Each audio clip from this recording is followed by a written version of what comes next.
I mean, it's correct. a good example of how like voice actually communicates so much more than text. You know, I mean, God, yes. they're absolutely totally different forms of communication, and you know, I mean, it's a case in point today. It was like me tangling around with Buddy. I misinterpreted what he was doing, and it's like, and I knee jerked on it, you know, and then it escalated. So.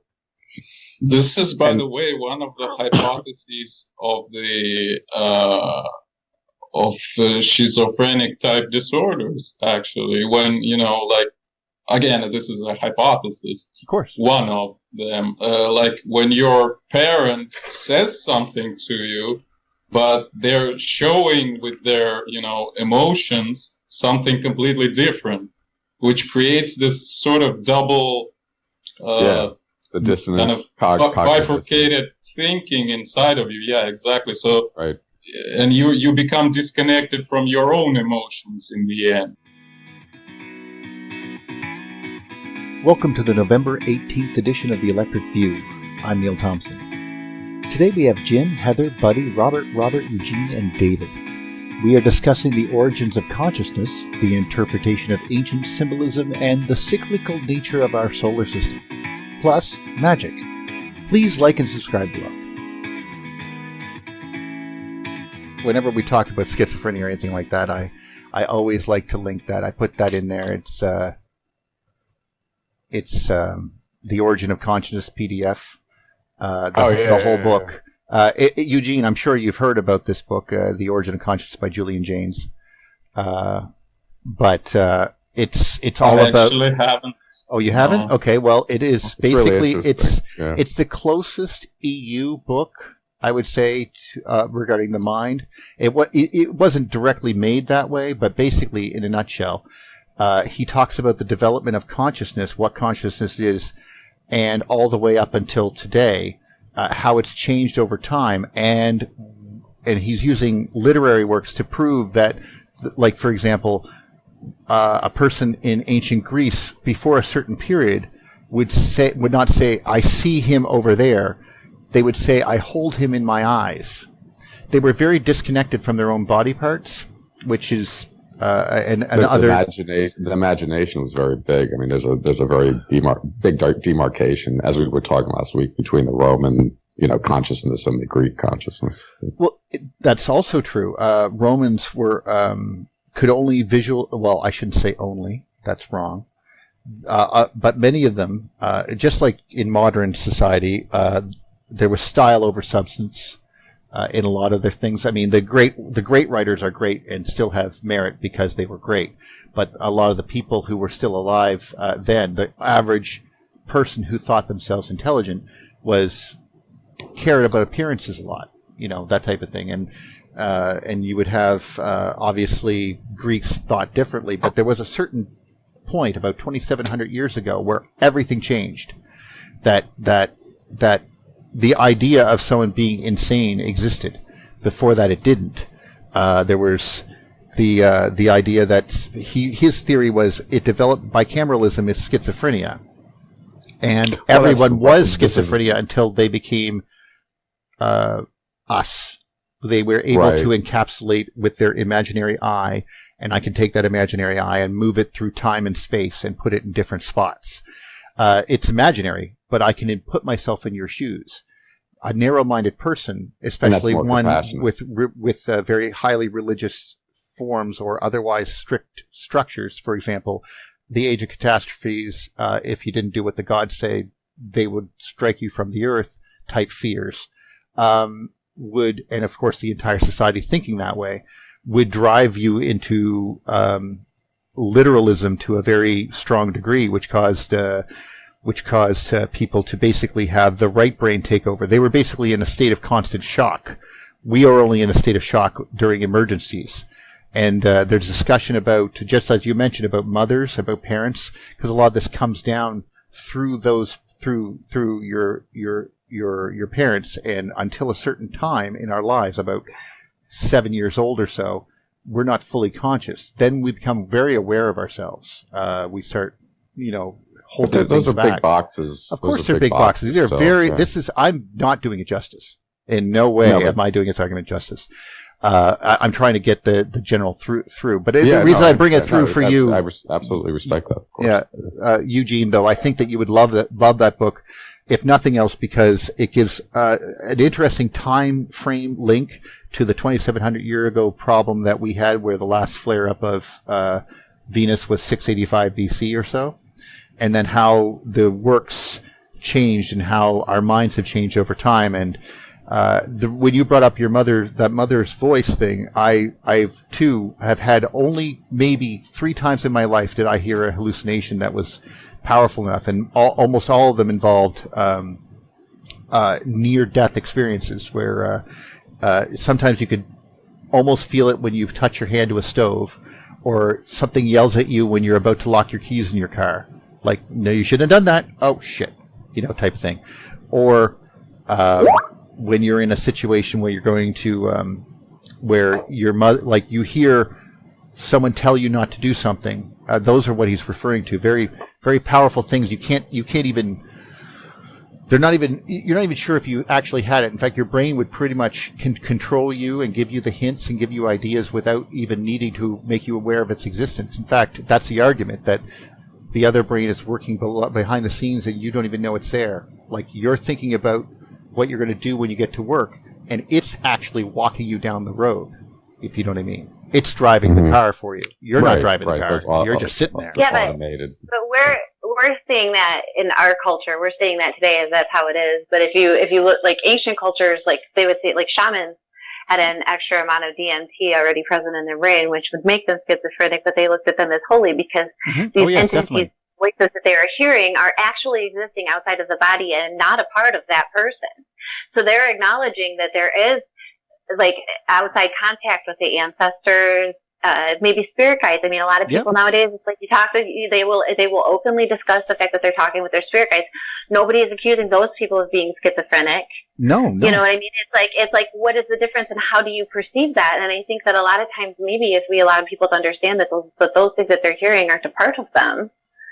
My spirit guide is Gil Gerard, so. Because Buck Rogers is awesome. Spirit animal. He's my spirit animal. Yeah. Gil Gerard. Buck Rogers can do anything. So but Gil Gerard is just I've talked to him on his Facebook page and just sent him love. Like whenever I get depressed, I'll send him something. Buck Rogers made me get through today, and he's always like, thank you very much. And he's good to his fans. That's all I meant. But. Anyway, just along the same lines as what Heather was saying, this little series here I just ran into because I've been going down the rabbit hole of let's do that. Quite a few rabbit holes, by the way, but the Rudolf Steiner work, and it's a very I love it when rabbit holes lead to the same burrow. Many different rabbit holes get to the same point. That's what I love about the EU, and obviously you're about to do the same thing here. So but he was a Goethe scholar and was very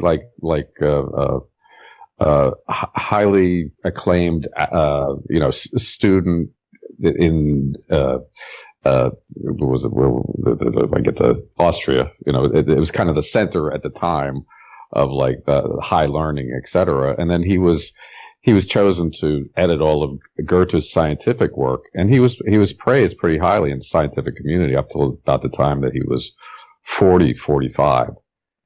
But he had always all goes downhill. As a child.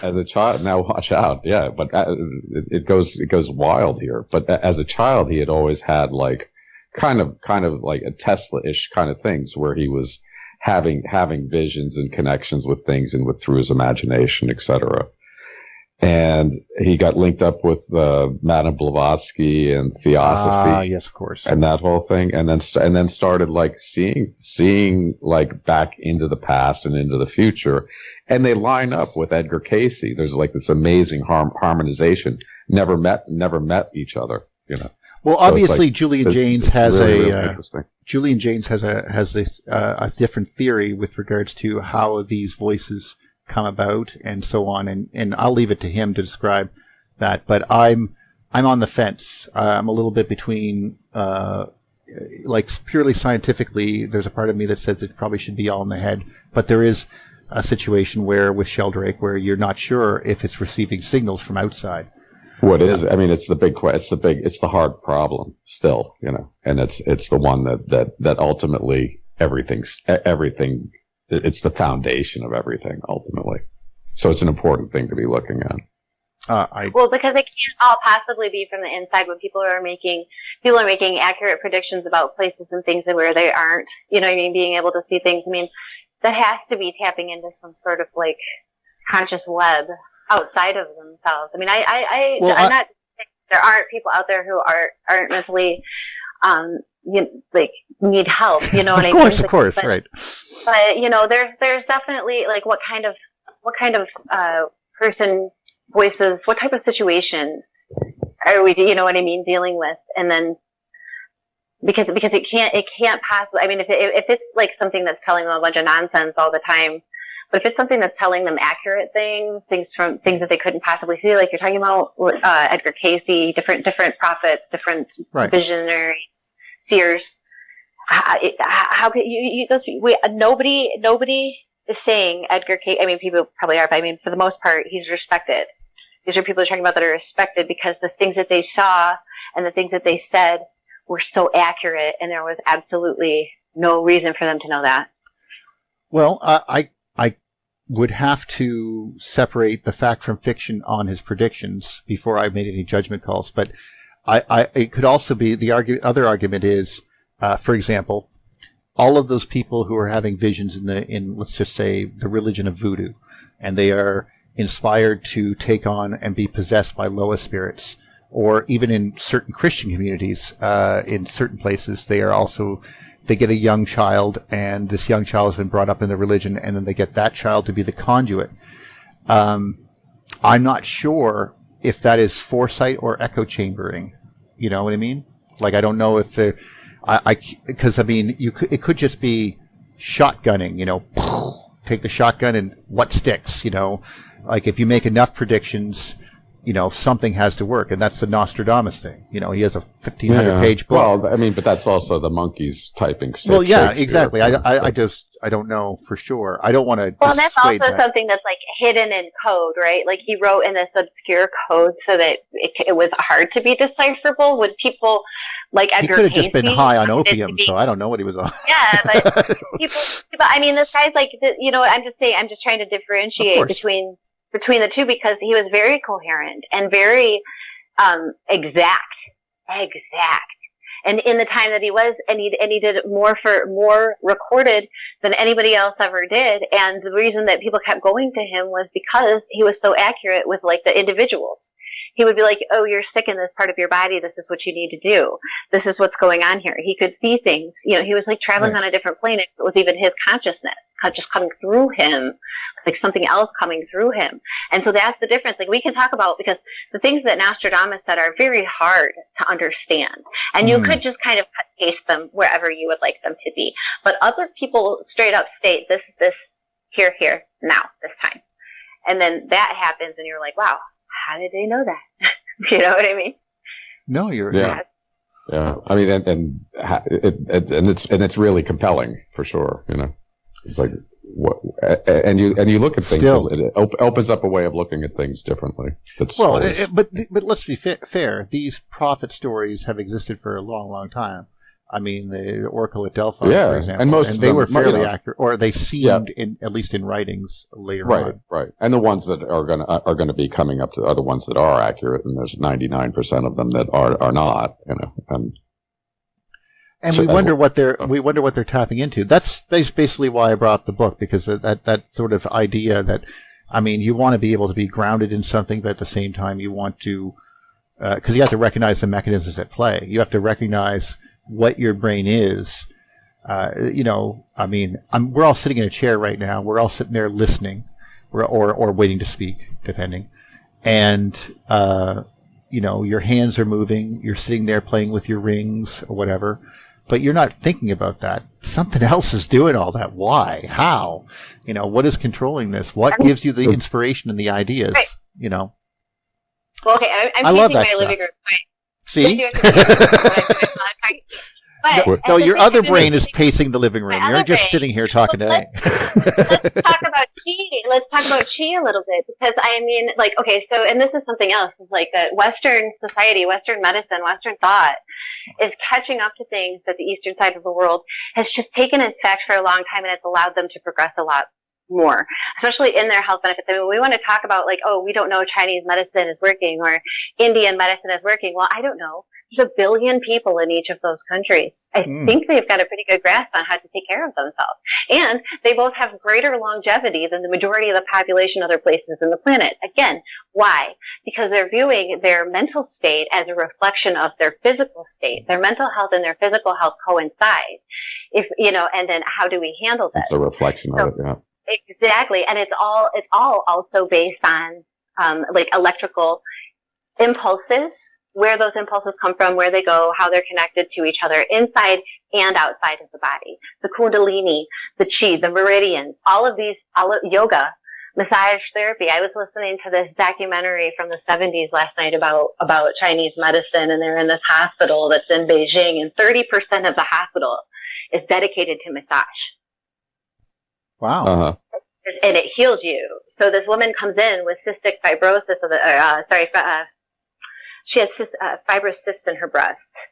And so the guy starts working on her feet, because he says that the cysts in her breast are from blockages in her liver meridians, which you address through the feet. Huh. So for Western medicine, we're like, oh, that doesn't absolutely make zero sense whatsoever. But when you think of it holistically and of your entire system and how these things are going through, and part of her therapy is also meditation, and spending so many hours in meditation a day, clear-minded, so that her body can do what it needs to do. Speaking of which, Eileen McCusick asked me to be on her show. Nice. So cool. Nice. Me too. When are you going to do it? No, she just sent me a thing to say, can you give me an email and we'll set up a time. I was like, yeah, I'd love to be on it. Great. Yeah. But I don't know when. So I was very nice of her, you know. Yeah. But anyway, I just brought it up because we were talking about this. But I'm glad that she contacted you as well. But I mean, to get into the electrical thing a little bit again, if we want to. Well, actually, I kind of do. You posted a bunch of stuff that was very interesting. Heather was talking about the lands that Margaret Hoff had posted, and you know, we just, you know, a lot of. I posted something else that really attracted her attention, but a fort castle built on top of another thing, Sargon, something. Called Sarum. Sarum. Yeah. Yeah. Sarum. I went there. Where do you want it? Yeah. Yeah. I just want to make a short comment about this book by James that you mentioned. It turns out that not only I have heard about the book, I actually wrote a comment about it. I never knew anything about. Oh wait. Oh yeah. Oh, now I remember. 4 years ago, I actually read sort of like a review on this book, and I wrote a comment about this review. Basically, that's what I did. I do that sometimes too. You know, like you're like, I can't read the whole thing because it's like 1,500 pages. It's a big book. But and actually, I also sent a link. You actually, David opened it already about this axial time. I guess it's called. I'm not sure. Axial age that you got here? Axial age, yeah, exactly. So this is a concept by German philosopher Karl Jaspers. I'm not sure if James mentions him because he probably might have. Basically, Jaspers tries to tie together all those, philosophical systems that emerge mysteriously around basically the same time all over the world. Yes, like very much Buddhism, like Greek philosophy, like some Taoism, other stuff in China. Exactly. Confucianism. So they all appear. So when you said about this, 2,700 years ago, that this is basically the same time. Yes. So that made me immediately think about, things like Pythagoras and Lao Tzu, or how do you call it in English? Lao Tzu. Well, actually, that's how you pronounce it. Yeah. Right. Yeah. Okay. So all these people, they more or less appear around the same time, which is kind of strange, I guess. Well, there's a part of me that thinks that after reviewing this, that if the EU catastrophe ideas hold true, and the last flare up of Venus, the morning star glowing and rivaling the sun, was like 700 BC or so, if that all sort of pans out, Velikovskian wise, then this is the part that makes me wonder if certain people were able to hold on to the knowledge of the past in that what has transpired through that crazy period, we'll call it. But we consider that just the past, like before 2700 BC, they were just those guys over there. And we think that we arrived at that. But perhaps maybe because of things, the influences of people like even Pythagoras, who said, yeah, I was reading some old books. You were reading old books from where? Or that type of thing. Reaching back, was there a time prior to this catastrophism that people were thinking like us before, right, and then we were shocked into it, like we would be if we went through a nuclear war?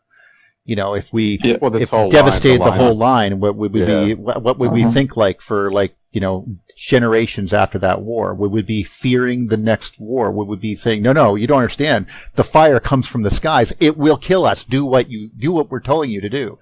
How would that affect children? That type of thing. There's certainly, actually, when I read Worlds and Collision, I also thought about this axial age, because it makes sense. But and by the way, I think Velikovsky would consider this an influence of Mars, like 700 BC, the time of the foundation of Rome and stuff. That was, I think Velikovsky said it was the approach of Mars. I can't argue. Unfortunately, it's one of those things that I've heard so many timelines. I understand that. But anyway, so it kind of makes sense to me that after these catastrophes, whatever they were, if they were at that time, there should be, some sort of new, I don't know. Well, people should start everything, from fresh, from nothing, basically. People would draw new maps. People would, create new calendars and stuff. They would start setting up all those systems, And the dragons get pushed to the edges of the maps. You see, yes, the dragons, they get shoved off to the side. They're a vestige. That's what I'm talking about. Yeah. Because, again, Velikovsky also mentions this, how he's kind of baffled when the ancients write that, okay, this guy created a calendar, and then, 200 years later, some other guy created a calendar. So he says, I mean, what is the point? Did he not hear the other guy? Yeah, probably according to Velikovsky, I think the explanation was, again, these catastrophes that led people to be, I don't know, people were, it was a necessity to start anew, because everything wasn't the same anymore, sort of. Well, this is actually Dave had linked a conversation regarding Plato and the Noble Lie, which was a good discussion. Yeah. Jason Reza Giorgiani. Yeah, I think that was his name. Yeah, he delved deeper into it, and he said, "Look, the nuance here is that what you don't understand is that he had to make one. He had to make up a noble lie because these people were they had no direction. They were when removed from the gods." It was social engineering. This is the method of social engineering. It might have been crazy social engineering, but there was nothing you could do about it in the past when the gods were in the sky, because they were literal. This is the whole idea behind the mystery schools. Ultimately, yes. It's like the truth is only revealed to the select few who have the right temperament and character. But he figured that we can't get them to behave in a functioning society unless they have something to believe in, and since they don't see anything in the sky anymore to believe in, if Velikovsky is correct, from nothing.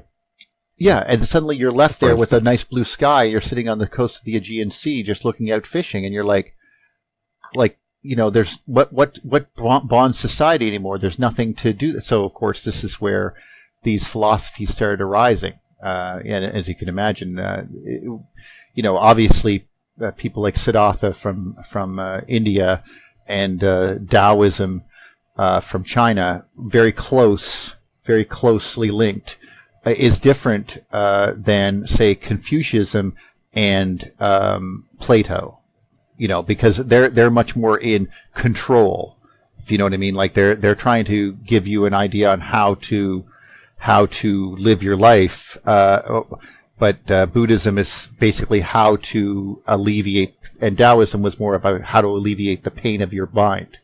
One's an internal, one's an external, but desire, right? Yeah, it's very interesting to watch how this all arose and how it became the typical bicameral right-left ideas of Rome, and how that's continued on till today.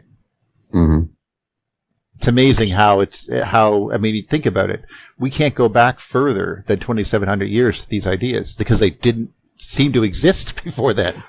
But this is where I mean the thing that I'm picking up on is you have to go outside the sequential. We live in this sequential consciousness, And well, if you get me outside of that, let me know how to do it. I'd love that. Well, no, there's ways. Music is an example. Okay. Playing music is an example. That can take you somewhere. Yeah, sure. Yeah, but it's like it's thinking of things as like the imagery, particularly. I mean, I think there's a big change going on the internet because imagery is such it's hitting profound notes, starting to, because it's so ubiquitous.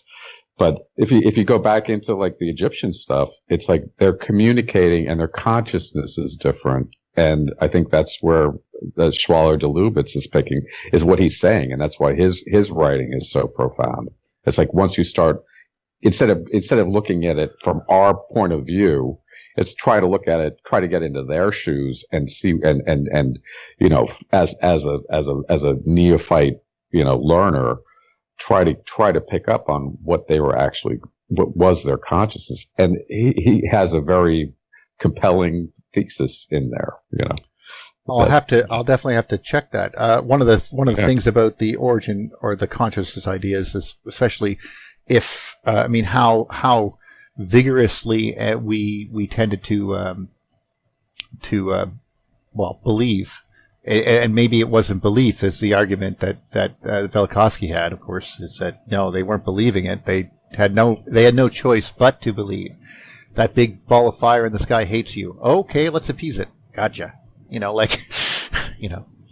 got to do it because. But this is this whole idea that it just gets more primitive and more primitive. I mean, the problem that I'm having is but there was something to fear. These things could strike you off the planet. I meant. Yeah. But all of a sudden, you see this really, really developed civilization with Egypt, and then kind of nothing, and the narrative goes, "Oh, it was just primitive before that." But there's also what makes me think that it was actually a continuation of something that was much more sophisticated. Yeah, I think it was not just a continuation. I think it's a leftover continuation, like an echo. After, it was like the recovery after the. Yeah, it's attack. Like whoa, we lived through that. Congratulations. Well, we're still here. Some of us are still here. Some of us are still here. Go ahead. Sorry, Robert. I just wanted to get back to Heather's serum thing, but go on. Do it first. Okay. I'm sorry.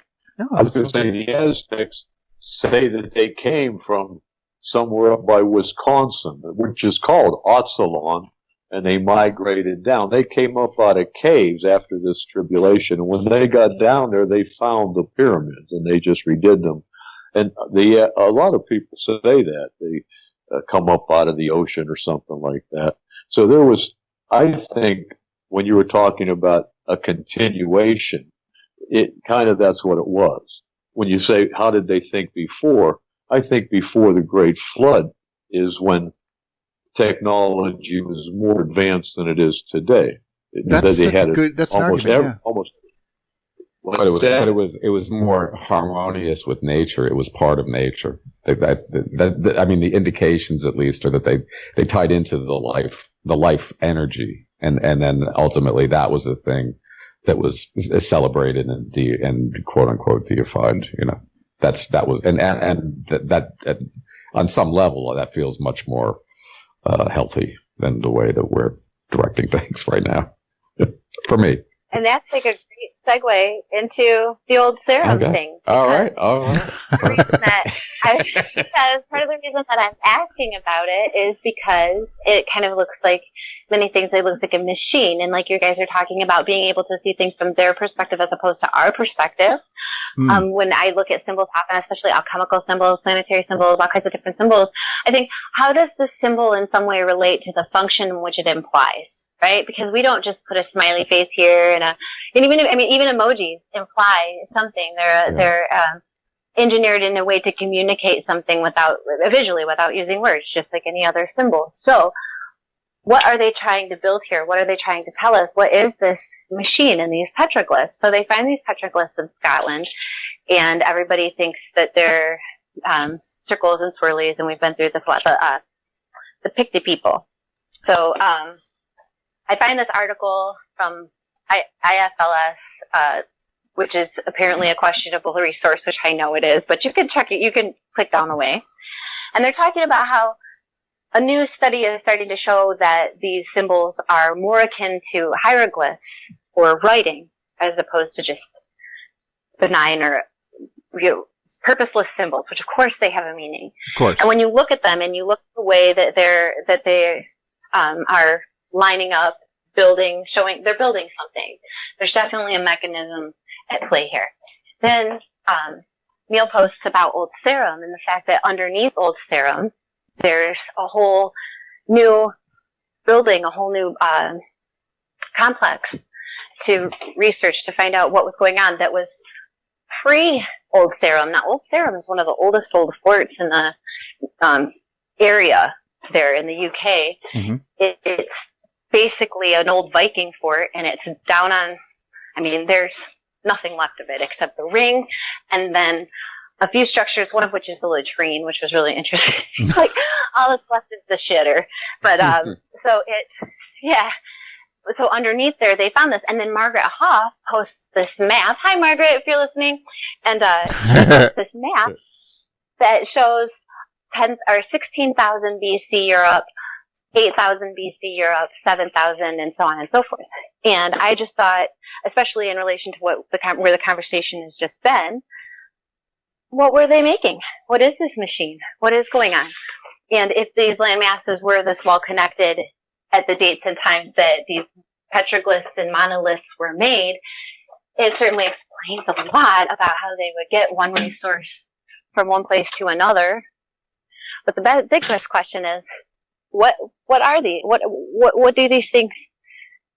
What are the function? What is the function implied by these symbols? What is the machine that they're making? And I posted a picture of a dude using the machine. So from that time. Can you please explain a little bit? Why do you keep referring to it as a machine? What do you mean by that? It's like a piece of engineering, or what do you mean? Yeah, it really does. David, can you put up those other pictures that you had shown them? Yeah. Sure. Check those out. Let's see. So I'm seeing. Yeah, okay.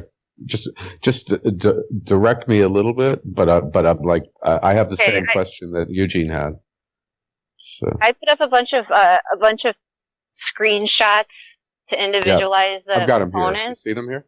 And when I talk about a machine, it's kind of like, is it metaphoric or is it metaphoric? Like, let's just pretend for a moment that we're looking at stereo instructions or we're building a piece of furniture from IKEA. Okay. What are we building? Like this. And that is what is the machine. But what is the foundation of the idea that it's a machine? Or as opposed to a depiction of an astral form or something. As opposed to a picture. Okay, well, keep scrolling down and you'll see an image of a person using one. Oh, okay. Well, from that time. That'll help. Okay. I'm very interested now too because clearly they had their own technology. I can't believe that dolmens were all the way into Russia. I had no idea that they were all the way there. They're all in North America, and they go. Of course, they're called root cellars over here, but they go from here all the way around the northern part of the world. I'm blown away by that. So I'm very interested. So this is what he's doing here? This is the machine, or? Yeah, this is the guy. Okay. This is all these parts, and this is a guy, and he's Mr. Bird Nose? Mr. Bird Nose. If there's a way that we can look at the entire image all at one time, that would be amazing, because it's imitation. Like, is he trying to do something? And when I say machine, I say it in the context that oftentimes when I see things working, like I said before, it's in a mechanical way. Everything is maybe a gear or a turn or a cog. Everything is a handle. Something is turning. My brain gets really steampunk with these things. What are they doing? And a lot of times when people are explaining things to me, it's like, oh, that's why that is that function in the machine. Now, I've written some about this in my book. The last chapter of my book shows what how I would build a solar system via the symbols. So it kind of goes along that type of thinking. And also, Michael Tellinger's work with the big monoliths being like magnetoresonators, right? Oh, and stone and things of that nature, probably being, and even the pyramids. All right, now let's just say that the entire world was trying to keep itself where it's supposed to be, right? We know the world is going to move because it's moved before. And we know that it had something to do with electromagnetism, gravity, static, whatever it was. I'm pretty sure it was electromagnetism, and I have strong feelings about magnetism myself. I like it.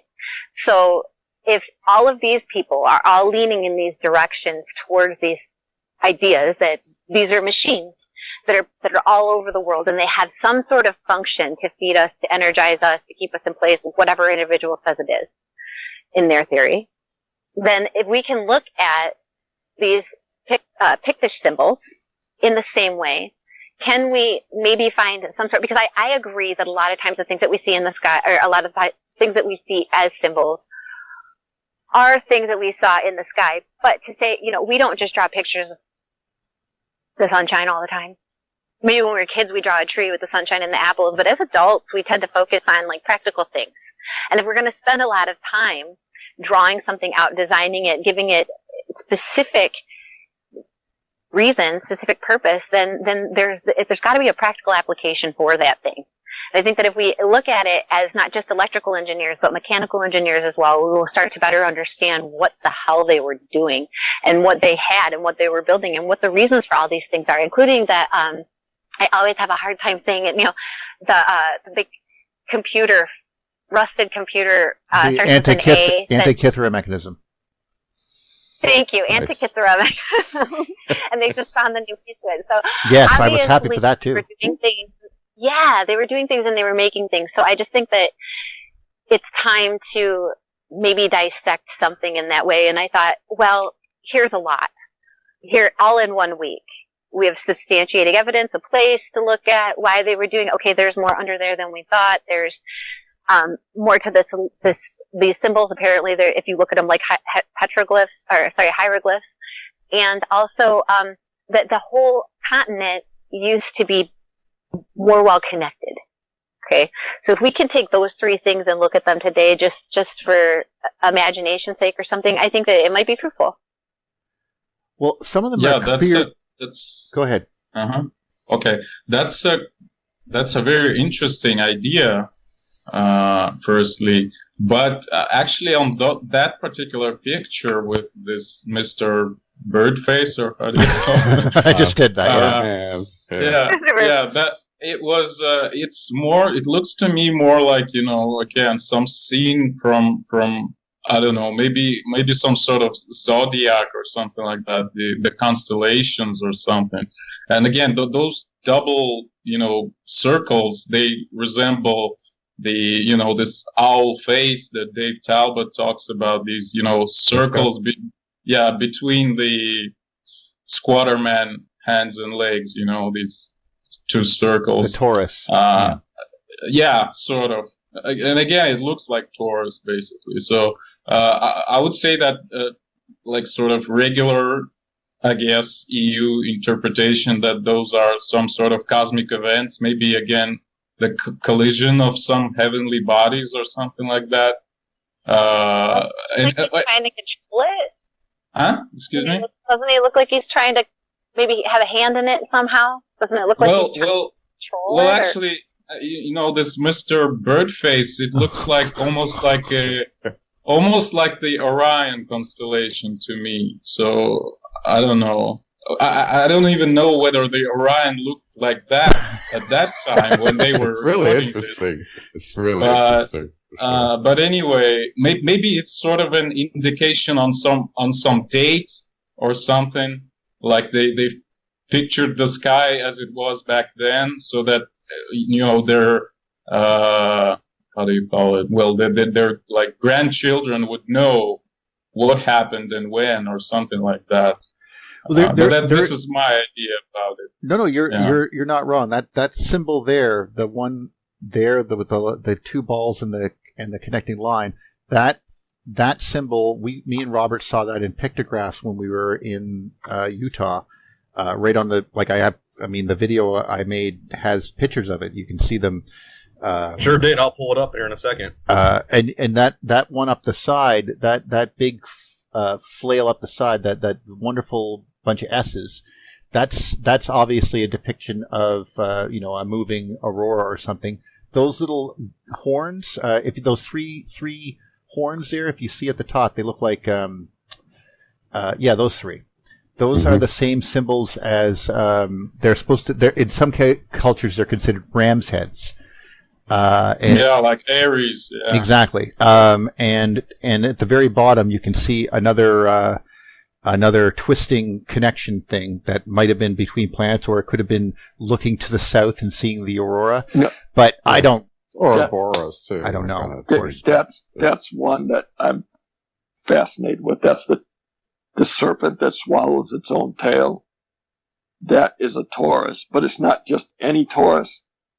If it comes back and swallows its own tail, that's one of Don Mitchell's toroidal knots. Uh-huh. Do you see it? Just to have charge flowing in a toroidal path, it could hypothetically end anywhere. It could come back around and end out of phase with itself. But a toroidal knot... Electricity goes in circles. I mean, circuits, right? Yeah. So. Right. But the idea to get a knot means that you have to end exactly where you started when you come around. It has to be... That's how you get a toroidal knot. See, I could picture it being like the head being some sort of... like imagine if there was a part of the Earth that was like used to have a smaller moon that was orbiting the Earth, and the debris of it was making a connection around the Earth. Then it was a twisted rope going around, and around the say Deimos-sized object that was orbiting the Earth, there would be like a glow or a corona, and that would be the head of the snake. And it would be ending as it came back around. I just can vision many things. Don't say that was the correct interpretation of it, but I'm just going with what you're saying. The idea of a torus in general is you just get this nice donut shape, right? But if you have filament within filaments, in other words, if that material streaming around in a torus was going to break down into smaller scale filaments, the only way that can happen is if you have toroidal knots, basically. In other words, you have to have the filament that has to come back around and meet itself. Otherwise, you just get this smeared out. You get a smeared out torus as opposed to basically braided filaments within a torus. So, in other words, this idea that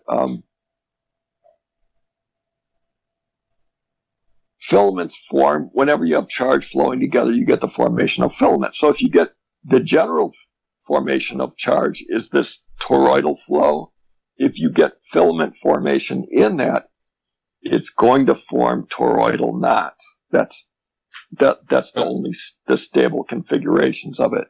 And that's where you start having self-organization too. Right, and they look like symbols from Pictish symbols, some of them, like, or yeah, Irish. No, this is where they kind of, they ring. Celtic, for yeah. sure. Celtic, Literally. Yeah. Interesting. Very interesting. But I just wanted to mention, didn't we actually see the smaller rings in the big ring on one of the pictures from, because I think I saw them like smaller circles inside those big circles.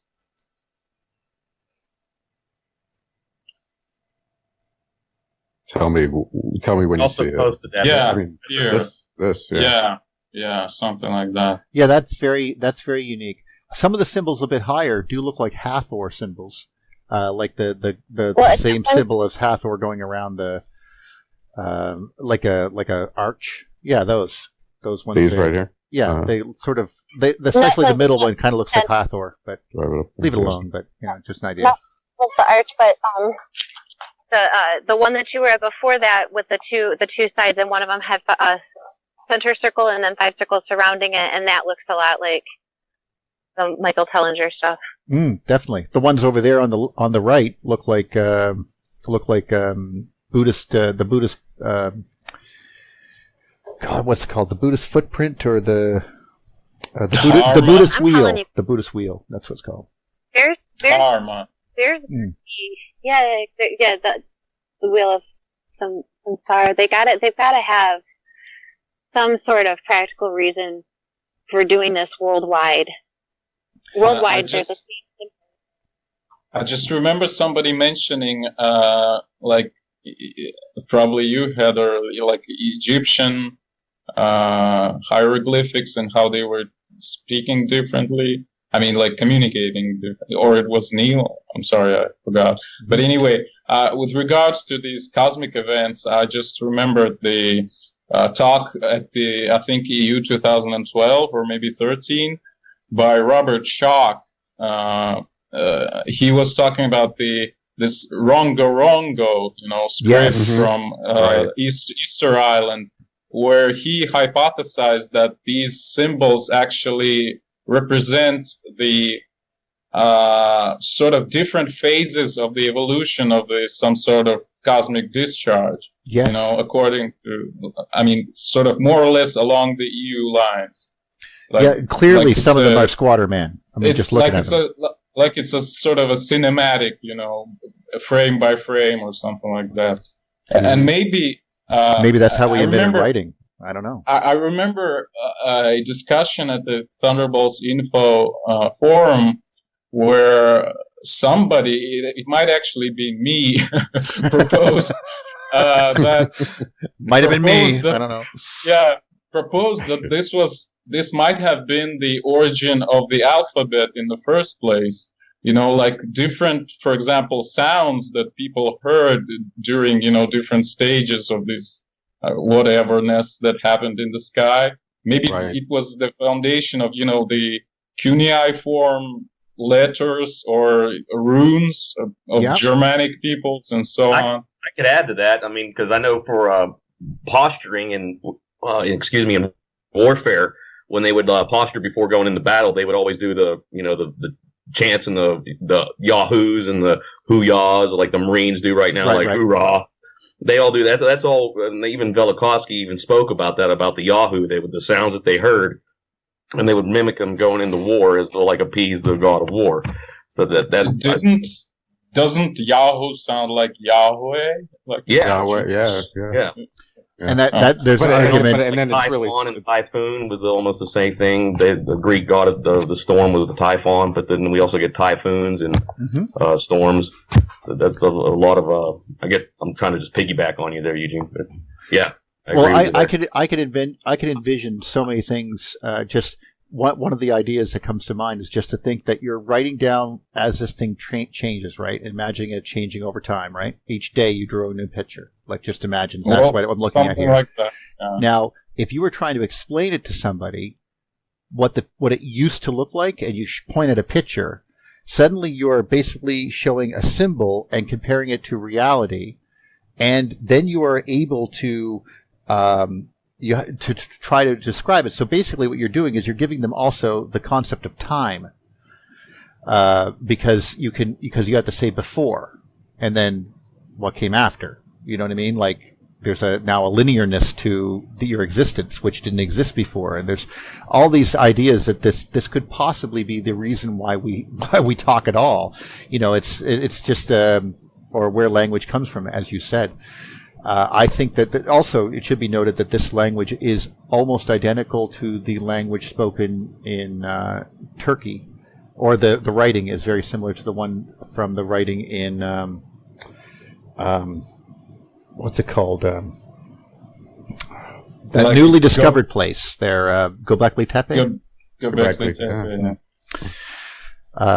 But I'm not against what you were saying, Heather, with regards to engineering, because clearly they were doing this for something. You don't build a wonderful circle like that, which, by the way, existed before the fort even existed, with all these earthen embankments and other things like that, perhaps structures, unless you were trying to control things. And the idea that the stones, especially where you built them, were areas of power. That's one location, one idea. But why were they locations of power? Why did you build there? Could be that there's something there that we don't see anymore. Maybe they saw it there. Maybe they were trying to enhance an effect. The idea that all the ones in France, those like 7,000 stones, or more than that now. Probably, I think there's 40,000 of them. I'm not even sure, but they go right across France, across the countryside, towards Greenland. But you know, from across the valley, I'm not even sure where, but they're called menhirs, I think. And they some of the largest stones ever erected are some of those, but they're in rows. And even today, there's been pictures taken where you can see it looks like somebody thought it was smoke, but it was like a whirl of blue flame in the middle of this. And I'm wondering if they were not like lining them up as if they were. If we understand how electric charges work, each one would be, say, for example, sticking up a negative or positive node, and then there's spaces between them. A current could flow along those. Maybe they glowed. Maybe they had an aurora. The idea that they put blue stones on top of Stonehenge to imitate that aurora once it failed, just like they put the red stones on top of the head of the guys in Easter Island, because the redness failed. It was no longer happening. So they made a lava stone and put it up on top of its head because it was red. You know, those type of ideas. I don't know if this is true or not. These are just some of the ways that they were trying to keep something alive that was just ultimately failing, and then eventually could only be done during storms, like during highly energetic times, which brings about the idea of Shakespeare's The Tempest, wizards on top of mountains, that type of thing. Using their Hollywood wands and their staffs to poke things so that they didn't get killed. That one's come up with ideas. A number of times. Yeah, I mean, apparently that one is John Dee, right? That's what he was. I've heard it referenced at least. I wouldn't doubt Tempest. Yeah, I mean that's the character that he was modeling it after. And that makes sense because John Dee was not only into some pretty at least Elizabethan skullduggery. I don't know, but he was also into what we would consider today occult, but actually back then would just be Hermeticism and I guess the ideas of what magic was. Right. Because obviously, we can do our own magic today because we, in the sense that we can create separations of voltages very easily because we understand how they work. But that is not how it worked back then. It seems we understand some of it. Well, I mean, we have a computer. I mean, we're not completely there. I'm sure there's more to discover. Don't get me wrong. There's a lot more, I think. But I mean, the end all be all is that there is that we can create this with batteries. We can create this with transformers, anything we want. We have the technology to do this. This was something that they were utilizing that was natural. was part of their environment. It's Well, like water. But to me, the thing that I'm getting out of it is actually they had a bigger piece of it than we have. I think we have half of it. I don't think it was a bigger piece. I think it was just really in your face. Like, I mean, you put up the tower in the church. The reason the churches had to be the tallest thing in the area was because they would probably, they were the highest symbol. They would not just for prominence, but maybe they would glow. Why did they have metal roofs all the time? What were they trying to do here? I just wonder that sort of thing. Last time you said it was to see the ships coming into the No. Those were the 1500s. Jeez. Okay. I'm talking about like more ancient structures. I'm sorry. I hear Buddy. Buddy, go ahead. Sorry. I have to apologize. Sorry for being so rude. So. Oh, thank you for the apology. I appreciate it. Yeah, but let's not talk about it on the show here. If I could just say, I appreciate it though. Thank you. I hear you a lot of the time talk about how these megalithic structures might have glown in some manner, shape, or form, but I've never seen any validated proof. I've never seen any experiments put forward. I have. And yes, we talked about please show me. That we've talked about this before, Neil. I'm sure you remember this, about the fact that they put that capstone on that big structure that was standing next to a church in England from the 1500s, and they put the capstone on it because it was bothering the parishioners. Do you remember that? And then that guy went out there and took pictures of it. He took pictures of it in a different, it wasn't, I'm trying to remember, I think it was infrared. But different frequency wavelengths, he took pictures of it and then posted it, and you could actually see energy coming up off the top of the thing. Do you remember what? Helical? Was it helical coming off? No, it was more of like a radio aurora. Okay. Yeah, that actually sounds like what is called a corona discharge. That or happens, Townsend discharge, a corona discharge, yeah. So it happens a lot, at ship masts, at all the St. Elmo's fire, spiky things, basically. Like if you have a steeple or something. I'm sorry, it's not without L at the end, just corona, I guess. But I might be wrong. Yeah, well, actually, you might be right. Pick it up, but for some reason Google is not liking this one. Let's try it again.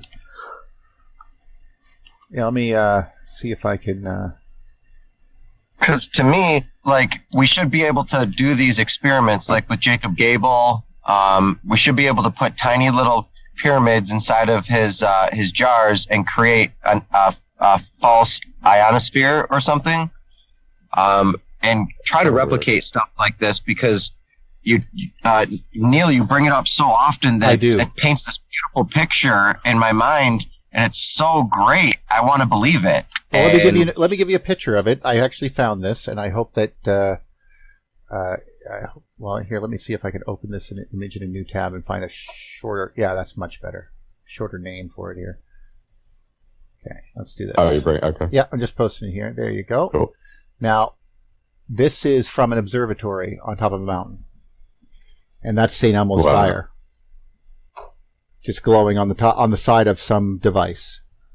Right here. And it's on top of a mountain at 3,000 some odd meters, and the webcam caught a glimpse of it. Now you imagine that much bigger, covering, the top of a structure, and it was just a nice bluish glow over top of everything.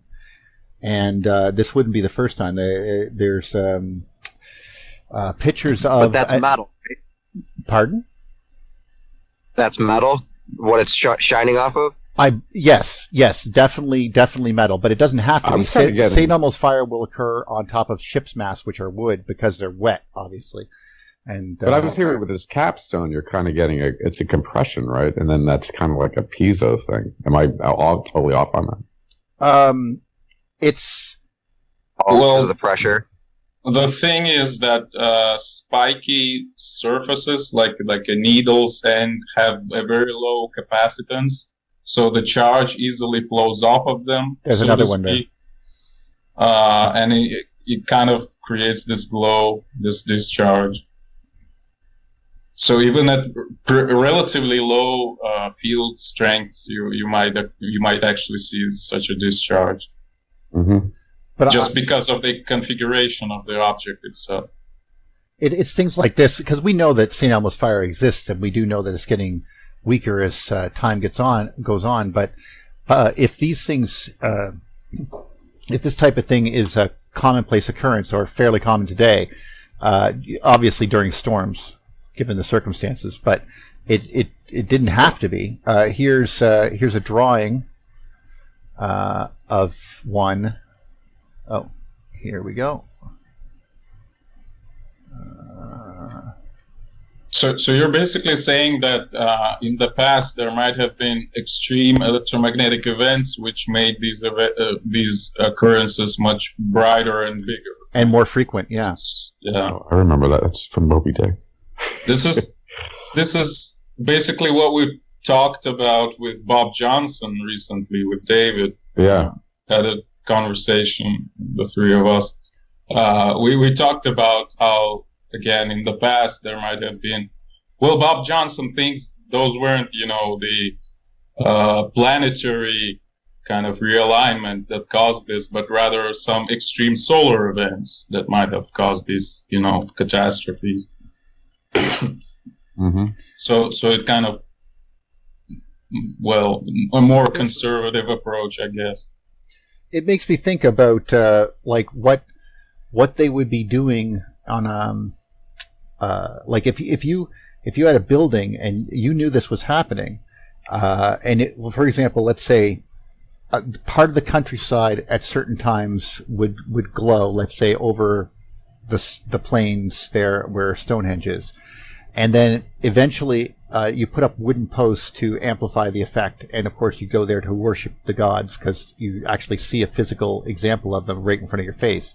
So and their power right there. So then that starts to fail. So you put up the stones, and then it begins to fail again. So you build a trench and try to isolate this. And then you pour water on it, trying to connect it to the water table because you want it to poke up through this the surrounding dry plain. Or does it only occur during thunderstorms?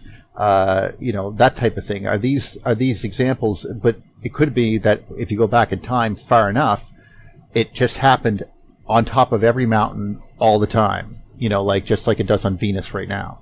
Like this could be an example of that. I don't know, but I could envision it since we know that this is a real thing. This is a real phenomenon. It's been documented for a long, long time. So I think that if I saw us, if I could raise a stick into the air or whatever, and get a coronal glow off the top of it just by sticking to the ground and make it connect to the water table. Yeah, if I knew these basic principles, I'd be a wizard for sure. I'd have people follow me across the countryside. You'd be like, yeah, follow me. I control magic. Let's do this. But maybe Neil, Neil, as far as wizards go, you have the most practical approach out of any wizard that I've ever heard because you're literally telling us the science of it and making sense of it. Well, yeah, I've never heard anybody talk about it like you do. It's weird phenomenon, but it's not. Eugene knew about it. It's just something that you don't normally see until you're. It's just something that you catch on to. You know it exists. Part of you've heard stories about it, but until you actually see it or play around with it a little bit, you miss it. And of course it doesn't happen today, but it would happen right now. I bet you dollars to donuts, just like we've checked again with that expression. I know, but you could check that on top of the pyramids. Even there is something there, an energy that's sticking out of the top of it. That is measurable. You can you can hear the hum of it. You can feel it between your fingers. It's still there. It's just you can't see it anymore. But if you just increase it just a little bit, you could probably begin to see it. And if you keep cranking her up and cranking her up and cranking her up, it would be as if it is true that the further back in time you go, that this is more prominent, then there would be a time that this would be something which would provide power, which you could harness. It's not just a visual effect. Which is exactly why the alchemists and scientists were magicians, and the use of wands. Oh, yes. Like everything that we're learning is the wands were supporting. made of Hollywood, and Hollywood is a notoriously Wands are made high. of all kinds of things, and yes, anything conductive. No. But not just Hollywood in particular is very is a very dry wood when it's cut, and it won't conduct very well. So this would be a good thing to poke your machines with. Like if you were David Brown and you're trying to move something, use a piece of Hollywood so you won't die.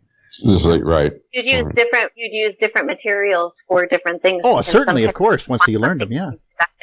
Or you'd put a crystal on the end of a non-conductive stick and then wrap it in copper wire. Yep. And then conduct that way. Do you see what I'm saying? Oh, like yeah. When we talk about these things, everybody's like, "Oh my God!" But it's like really, it's what it is, and all it is supporting the magic, because magic and the magi, the people who look, and then also I just also wanted to say too that I believe it was Jim that had pointed out that there's the Maunder minimum or the extreme solar cycles also coincide with all of the planets being on one side of the solar system, which has recently happened, and we're kind of just now getting out of it. But with the inner solar system, but that also could be why we're having coinciding with the weather and what they're saying is like the mini ice age and things of that nature. So thank you. Exactly. Exactly. Watching that. Mm-hmm. Talk to us about that, Jim. That's really interesting to me. Yeah. Jim, it's you. Tell us more. Yeah. well, yeah. The pattern that was found. I mean, years ago. I think I sent this to somebody, but the pattern was they noticed the solar cycle was close to Jupiter's orbit, right? Orbital period. And then they looked into it further and realized that when you add in all the other planets, it matches exactly. In other words, the motion of the sun around the solar system barycenter, the center of gravity of the solar system, that matches the solar cycle. But not all solar cycles are the same, because sometimes, like if you have all the planets all the gas giant planets hanging out on one side of the sun, then the sun is going to really whip around the solar system barycenter, and sure enough, those are the years of the most extreme solar cycles. So, right. So the sun. You're right. I mean, it's an interest. Just for people not exposed to the concept, actually you could say the Earth doesn't rotate around the sun because the sun is also rotating around the barycenter. Right, which is sometimes in the middle of the sun, as you can see there, and sometimes well out, like a full solar radius away from the sun. So that gives you the pattern. So the sun is moving in its environment. Now, the mainstream knows about that, but what you're stuck with if you have the gravity only model is they think it's tidal forces. For example, that the sun, when planets are lined up in a line across from the sun, then you should have like strong tides on the sun. That would be the mainstream gravity only model. Sure. But they're missing the whole, two effects. First of all, they do have the formula down that the peaks in the solar cycle match maximum accelerations of the sun. That part they do know. But compared to what? They would put the solar system in a vacuum, and the sun isn't just moving back and forth around this point in space where the sun is sitting in a vacuum. We already know that the sun is in this large scale filament where we know how charge is moving, and that's the key to understanding the solar cycle. That almost looks like your I actually Don think Scott. I understand. Yeah. So you're basically you're basically saying that the sun kind of wanders back and forth radially in this Birkeland current, Right. Exactly. Right? And here's the thing. Don Scott said that a Birkeland current has a radial electric field besides that crazy magnetic field. So that's what has to be incorporated in this. A mistake that even people in the EU think is, you think of the sun as the center of mass of this whole Birkeland current, right? Like all the charge is going to flow. Sun is massive. Electrons and ions aren't very massive, so they'll adapt to the sun. But the problem is, if Birkeland currents really run these long distances through space, there's a lot of mass tied up in that, and the sun isn't really, the sun itself moves with respect to that. Instead of thinking of the sun defining the center, you have to realize that the sun itself moves within a Birkeland current, and that already puts you way ahead of everybody else in the mainstream and in EU. That's the sun. So the center. It's almost like Don Scott's sneak peek at the Argos VU. It's like when he did the sun model. That's almost the pattern that it was taken. If you stretched it out on like a z-axis, that's Jim's model. Right. Yeah. I remember him in the God forbid it's mine. I modeled Jim's model. Yeah. Why don't you put that up? So the question is then, the center of the Birkeland current of our local chimney is space. It's hollow. Put the center of the Birkeland current at the solar system Barry center. And I'll even just say that tentatively. Don't take my word for that. But that's a better approximation, at least to think that the sun itself moves with respect to that center of the Birkeland current. That's at least a good starting point. And I'm not saying I have all the answers. What's that? The Don Scott gets a sneak peek at the. Yeah. Oh, okay. Yeah, because we can see. I could actually go in there. Yes, please. That is actually. I think we need to spend a lot more time focusing on that, because we keep talking about it, and that will actually bring people into the model. Okay. Fire it up. I actually have an improved internet this week. It feels like so. We could give it a try. So I have a question for you, Jim. So if the solar system is a Birkeland current, how many layers is in the Birkeland current of our local chimney? And do the planets rest? Where do the planets rest? In respect to the layers, are the planets the break in the counter rotation? Do they nest? You know where the counter rotation would be? Yeah, no. If they did, they would have their spin axis exactly perpendicular to the orbital plane of the planets, like Venus does. But planets can't be in a specific radius because they're in elliptical orbits. They wander in and out, right? And it just so happens that the planets that wander in and out the most have their spin axes most tilted.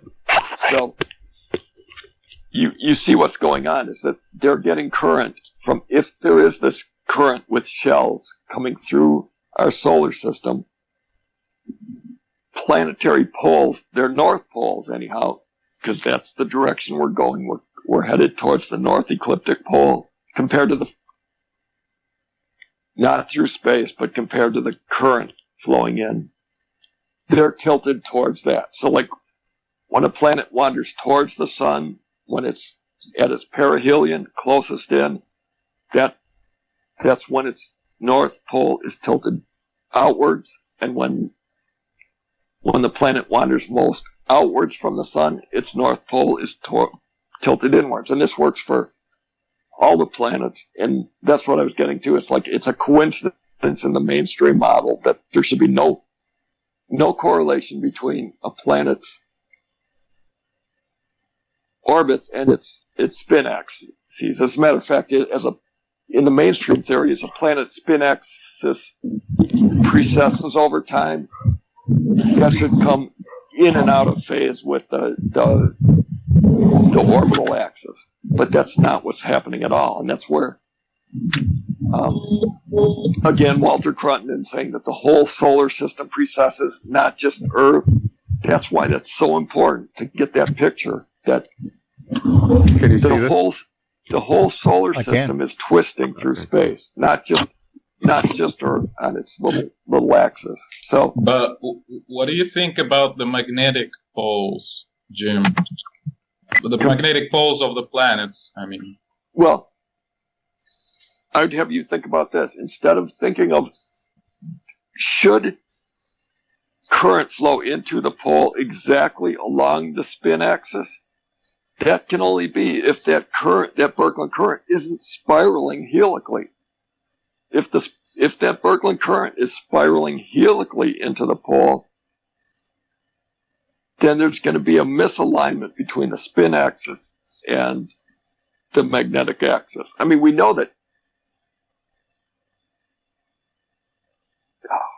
I'm not wording that right at all. Don't worry about it. It's close though. Do you see? Yeah. Do you see what I'm saying? No, like if you put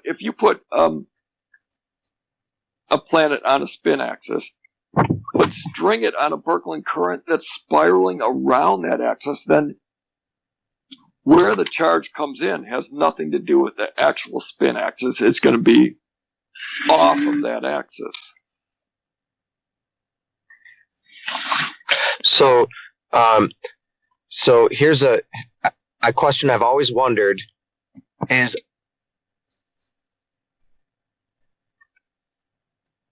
Yeah. Is? Yes. it's moving north and outwardly along a thing that's like an accretion disk, right? It's expanding outwardly. Buddy. We've missed the first part of your question. Yeah, we got kind of lost you there. So, the Milky Way galaxy is moving northward. So the propulsion from the center, the Z-pinch from the center, is propelling it with a northward pull, correct? Yeah, we're headed towards the north ecliptic pole. And again, that doesn't. You won't get that if you look at how we're moving in the galactic reference frame, but you have to look at local clouds and pin our motion to that, and then you realize that's how we're moving compared to the flow of charge, actually.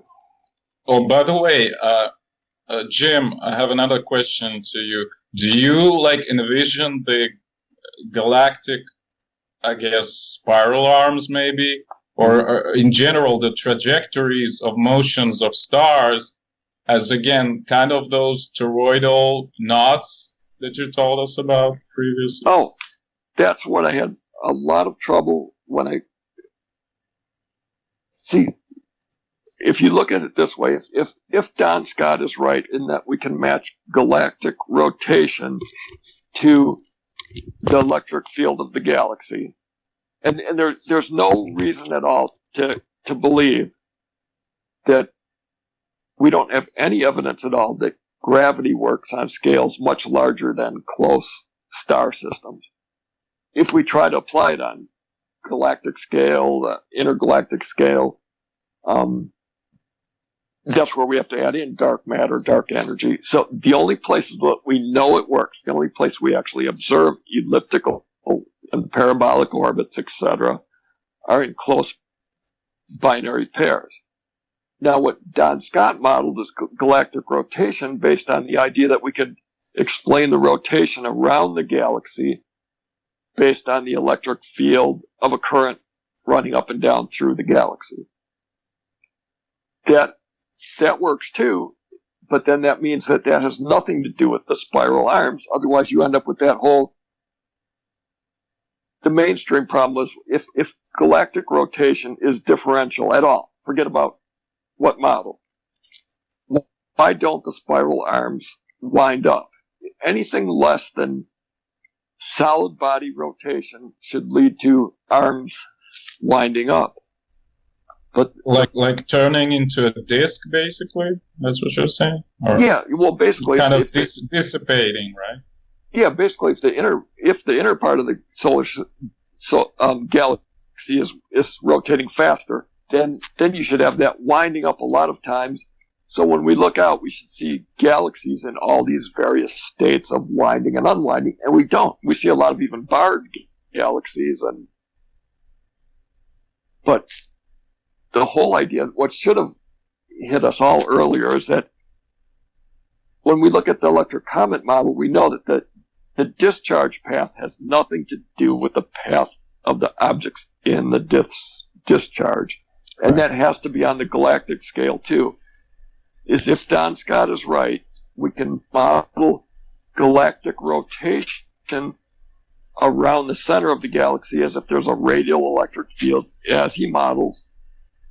But then that means the spiral arms have to just be a discharge path that go to whatever stars happen to be out there. It has nothing to do with the stars themselves. It's just like the cometary tail has nothing to do with the comet's path, and we know that. It's just a discharge tail that goes radially outwards. So like when you see a barred spiral galaxy, think of that as an electric discharge. It has nothing to do with the speed of rotation of the stars that happen to be caught in that discharge. And that's the only way that you can match galactic rotation curves in any model, mainstream or EU, whatever. You have to separate the shape of the spiral arms from the motion of the stars themselves. So they're just like caught up in the whatever discharge is there. So That's a very interesting model. I just have to note, I was struck just now. It's kind of unrelated to what you said, but it kind of struck me how similar actually are the spiral arms to the streams of the solar wind, like this Parker spiral. Exactly. And the Parker spiral. I never thought about that. Yeah. I wrote something in a Thunderbolts forum on this, or I think I shared it with Juan, but here's the pattern. We see barred spiral galaxies, and we see these nice, tight spiral galaxies, right? Well, in the solar cycle, what they've seen is a current sheet that looks like our spiral galaxies, but they also notice at some point in the solar cycle that there are discharges from the sun, coronal holes on opposite sides, where they see a cylindrical flux tube going radially outward from the sun. In other words, our solar cycle goes from the pattern you would see in a barred spiral to a typical tightly wound spiral in the course of a solar cycle. So what I'm arguing is that when we see galaxies, when we see different types of galaxies, like a barred spiral compared to a tightly wound spiral, those are just different phases of what's like the solar cycle, just on a larger scale. But they see that with the sun. When I saw that, I'll have to send you the references, but I saw this mainstream article that said that at certain points, as opposed to the Parker spiral that everybody knows about, they saw flux tubes in a cylindrical form on 180 degrees separated on the sun's surface, flowing outward. So in other words, tubes of charge flowing out on opposite sides, radially outwards from the sun, as opposed to the normal Parker spiral that they see in other parts of the solar cycle. I think that means they were talking about the solar minimum phase. Then you have pretty much the coronal holes on the at the poles, at the northern and southern pole, and their like overall field looks almost exactly dipolar, like going up and down basically. Right. That's why I think that the key to understanding this, if you accept that this plasma stuff is scalable, what becomes clear is that we're seeing different things on different scales. Like on the scale of galaxies, what we see is the spiral arms. That would be like seeing the solar wind, because on the solar system scale, the solar wind becomes almost invisible, and then it's up to us to model that based on what we detect. And this is where I kind of had that disagreement with Bob Johnson. I mean, I agree with Bob on a lot of things, but if you want to trust our measurements of what's going on in the solar system for the flow of electrons and ions, you're missing the whole point in that. How are you measuring it? With a probe that we send out from Earth? That's built on the surface of the Earth? Is that neutral? We know that it gets charged up when it flies out through the solar system. We know when we send an object through a plasma, it gets charged up, and it should form double layers.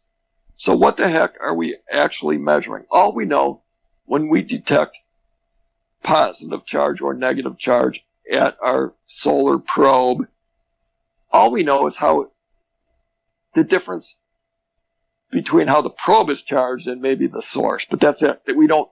We're not getting an accurate measurement of what's actually going on out there at all. I mean, it's all. Yeah.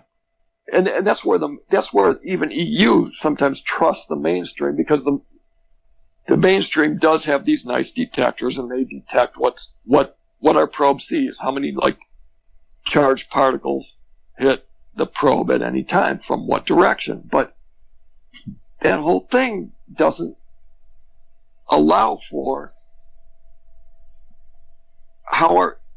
you can't argue that a comet is more negatively charged out in the solar system and then more positively charged as it gets towards the sun, and then say our solar probes that we make don't do the same thing.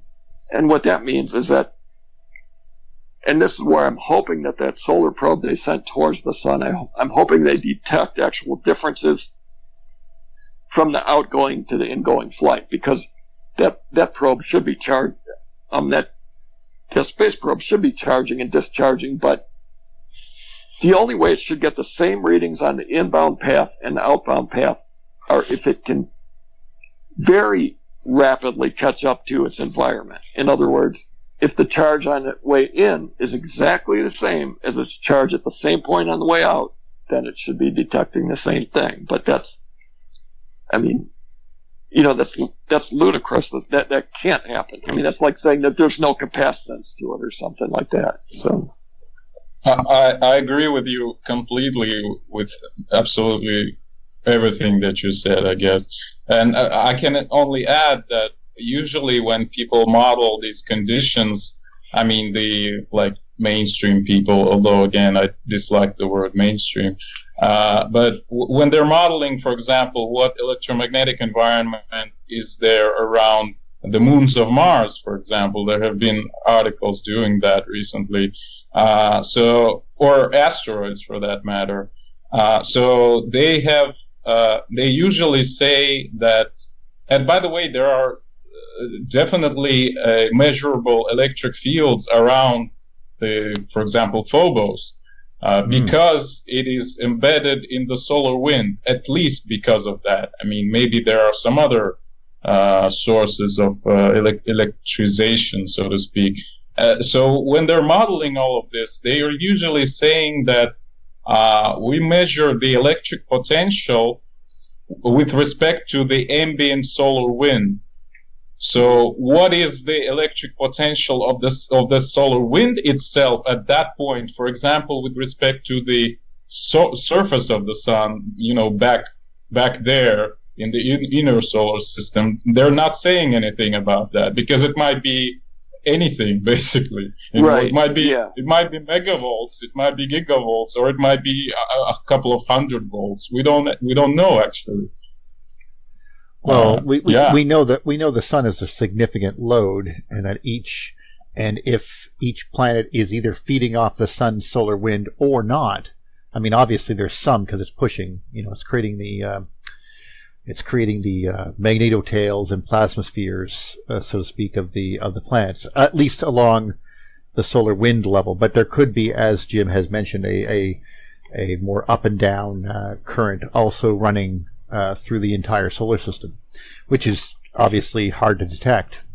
But we do know that the sun is a significant load, but we don't, and you're right, there should be, some of this power should be, used because it's a resistive situation, not because obviously in inductance it doesn't get currents continue, they don't get converted into heat, but they do still have a reactance or a load to them. Magnetic fields do. They just don't really stop the current flow, which is, I know, hard to get around, but yeah. Well, anyway, the point is that we can only measure stuff locally, like super locally on meter scale, which is the scale of our probes, Right. But we have no idea what happens on scales of even kilometers. Not even talking about millions of kilometers or hundreds of millions of kilometers. Right. How this plasma but it's behaves implied. I mean, this is where it's a false description ultimately. Because we really don't have it's implied that we've measured it, but we don't have an accurate measurement as far as any kind of reference, right? Yeah, that's the issue. So yeah, the only instance where I have seen anybody trying to do that was, well, maybe there was Jurgens, but I was referring to Michael Claridge, who maybe you saw this picture of his where he drawn a potential between the sun and the earth, basically. Yeah. Right. But it was his hypothesis, and it was basically his proposal to study this topic rather than, the result of some sort of research. Right. I mean, I the number that's coming to my mind, correct me if I'm wrong, but it's like really small. It's like only like 400 volts or something like that. It's like how do you expect to get? How do you expect to? You're way down in the noise there, to me. Well, again, I can tell you for sure that locally. It is actually the case that such potentials are literally observed by space probes. For example, you might remember the occasion where Cassini's space probe was zapped by Saturn's moon Hyperion, and like in the year 2005, I guess, or something like that. So there, the measured potential difference, and they measured it by looking at the energies of electrons that have hit the space probe. They measured it to be about 400 volts or something like that, maybe 200 volts. Okay. Then there was an occasion when Rosetta spacecraft that orbited Comet 67P have detected, a stream of electrons.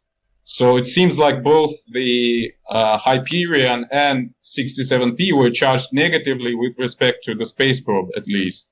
So the Rosetta detected the stream of electrons with energies of 200 electron volts, so that's 200 volts difference for you. And there was also an observation by Chandra Space Telescope of X-rays coming off of Pluto, which supposedly form when the electrons from the atmosphere of Pluto jump onto the ions in the solar wind. So again, that kind of indicates that Pluto is probably negatively charged with respect to the solar wind because it gives off its electrons to it. And the energies of these X-rays were also about like maybe 600 volts. So again, it's more or less the same potential difference that seems to be observed, all the way from say the asteroid belt to the orbit of Pluto. But and by the way, the modeling that I told you about of the conditions at Phobos, for example, they give more or less the same potential differences between, for example, the sunlit side of Phobos and the shadow side of it. So there's also at least like 200, 300 volts difference, maybe even more, maybe like a kilovolt. I can more or less explain to you the mechanism why they think it is the case if you're interested. Well, it's basically they think it happens because, first of all, there's ionization on the sunlit side, right? So the sort of the solar light actually kicks off electrons from it. So the electrons supposedly fly away, and the surface is slightly positively charged because of that. But also there is another effect where you have a shadow of the solar wind, so to speak, behind the behind Phobos, for example, where the solar wind kind of envelops it, but it cannot go right past it because it's traveling very fast, so it doesn't have basically the time to envelop it completely. So there's a sort of a tail, a shadow behind Phobos, for example. But the electrons, since they are much lighter than the protons in the solar wind, the electrons have an easier time of getting into this shadow.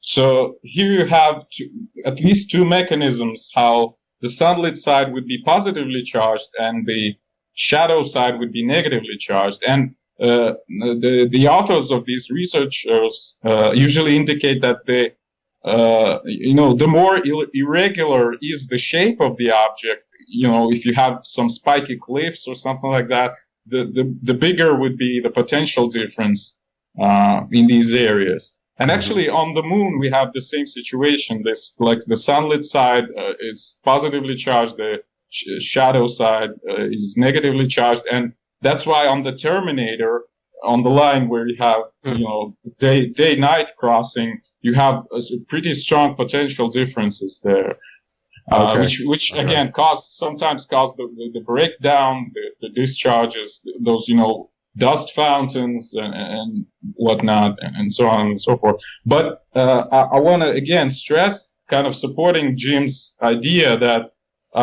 it's all that I've been talking about is a very localized effects.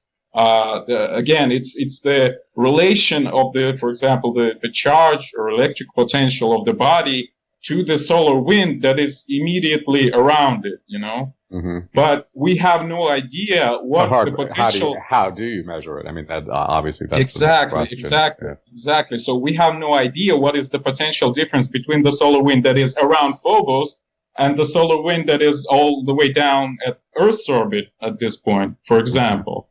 Right. This is a completely different question. Mm-hmm. So, yeah. Very cool.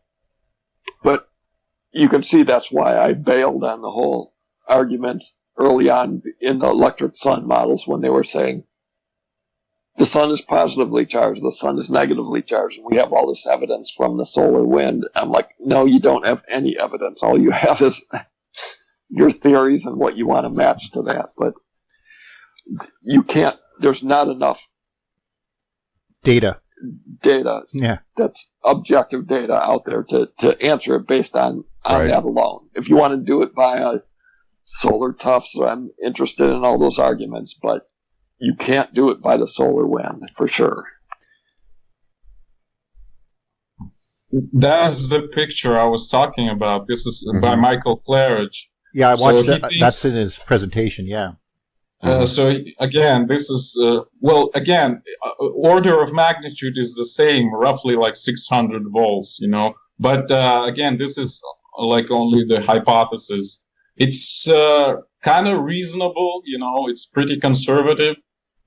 I would actually say very conservative, but anyway. Well, we do know that we do have a pretty good idea that we don't even have an idea. We know that there is an electric field. And we do know that it has a direction. But you're right in the sense that we don't know the magnitude of it necessarily. We have some points of agreement and some inferences like the Pioneer anomaly, the Mercury anomaly. But we don't, and of course the comets themselves, like coming in and starting to glow once they get past the orbit of Jupiter, those type of things. But, cause that's literally what we were talking about when we were talking about St. Elmo's fire. That's literally what we were talking about. Like it starts going in and it begins to coronal discharge. And that's not something that we're. It's clear that it's an electric field, is what I mean, and we do know that there's a potential between the sun all the way out to the heliopause, more than likely, and we can see the rotations, therefore likely a Faraday globe, not a disk obviously, but following similar laws to the Faraday effect, or the Faraday homopolar motor. But this is inference because this is a globe, number one, it's not a disk, and you can see that it's going to create secondary and tertiary currents, which we seem to be observing right here. So then there's stuff that we can make a determination on, but you're absolutely right that we are inferring a lot. I mean, the measurement that Jim brings up, where it's the match of the could you state that, because I'll probably screw it up, the match of the gravity right at the boundary of the sun. How do you state that again, Jim? Well, yeah, the radius of the sun is where gravitational forces match to the same order of magnitude as the electrical forces, and that's a key point, and that's what determines the radius of the sun. It's like, if you think of it this way, if you move out from that radius, gravity falls off, so electrostatics become more significant, and a proton and an electron should form neutral hydrogen, right? But inside that radius, the gravitational field is so strong that because a proton is 2,000 times as massive as an electron, at least we'll just go with those particle ideas, that means that the gravity is strong enough to keep those segregated. So that's what determines the solar surface, the diameter, and that's one thing that's missing in the EU models. They want to make the stars' diameters totally electrical, like as if a star swells up so that it can intercept more. If a positively charged sun should swell up to intercept more drift electrons, and you've got all those ideas out there. It doesn't matter. They're wrong because they're missing that whole dynamic. At the sun, you can either take one of two ideas. You can say that that's a coincidence, that it just happens to be that you can calculate the gravitational field at the surface of the sun, and you can say that just happens to match where gravity is as strong as the electrostatic forces, or you can say that's what defines that. In a plasma, if you have gravity strong enough to cause charge segregation, you can't get collapse past that point. You get charge torn apart, and then you get those, basically, the end result, in way oversimplified terms, is a shell of positive charge and a shell of negative charge, gravity holding all of it in, the repulsive forces between like charges holding it out, and you get stable hollow shells. That's the end result of that. And that's what the plasma guys don't want to include gravity, or they want to explain gravity as like something just like some electrostatic effect, and that's why I get really, well, I want to go there. Does that apply to like the gas giants too? I mean, Saturn and Jupiter. Yeah, what I would argue, and this fits with, if you want to go down that whole road of like crazy things happening in the solar system, if you were to add just enough mass to a gas giant planet to where it could cause charge segregation, the first thing it would do, a gas giant planet will swell up because of those repulsive forces. So instead of neutral gas, which is only held apart by pressure, you got gravity pulling it together and pressure holding it apart, you would have those repulsive forces. So if you added enough mass to a planet like Jupiter, it would instantly swell up to those charge segregated double layers like the sun. There's no difference except mass from... I assume when you see swell up, you're actually talking about the tops of the anode tufts, not the actual physical layer. Because obviously the planet's not going to blast itself to pieces.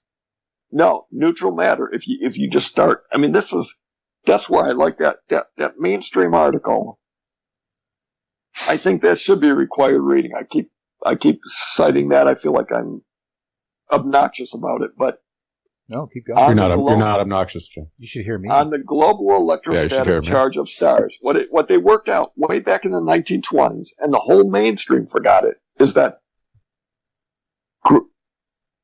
because of that weird dynamic where protons are more massive than electrons, a gravitational field should cause charge segregation, and you get an electric sun. That's where Bob Johnson and I were, where I was kind of on the same page, is that yes, even without starting with any net charge to the thing, you're going to get charge segregation and an electric field at the surface if you add enough mass to rip that charge apart. You're going to end up with charge segregated layers, and that's what that article was really good, because it said, hey, it was a mainstream article.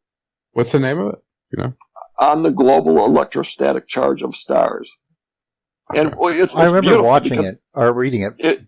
Yeah, because it says what it says basically is that the mainstream themselves figured that out way back in the 1920s, and then with all this other relativity and all this exciting things, black holes, Big Bang, they forgot about that simple dynamic. Is that, and this is where mainstream physics goes wrong. In your early college education, you learn gravity, and then all of a sudden your next semester you learn electrostatics, and the idea is that, oh, when you have electrostatic forces, because they're so much stronger, you can ignore gravity.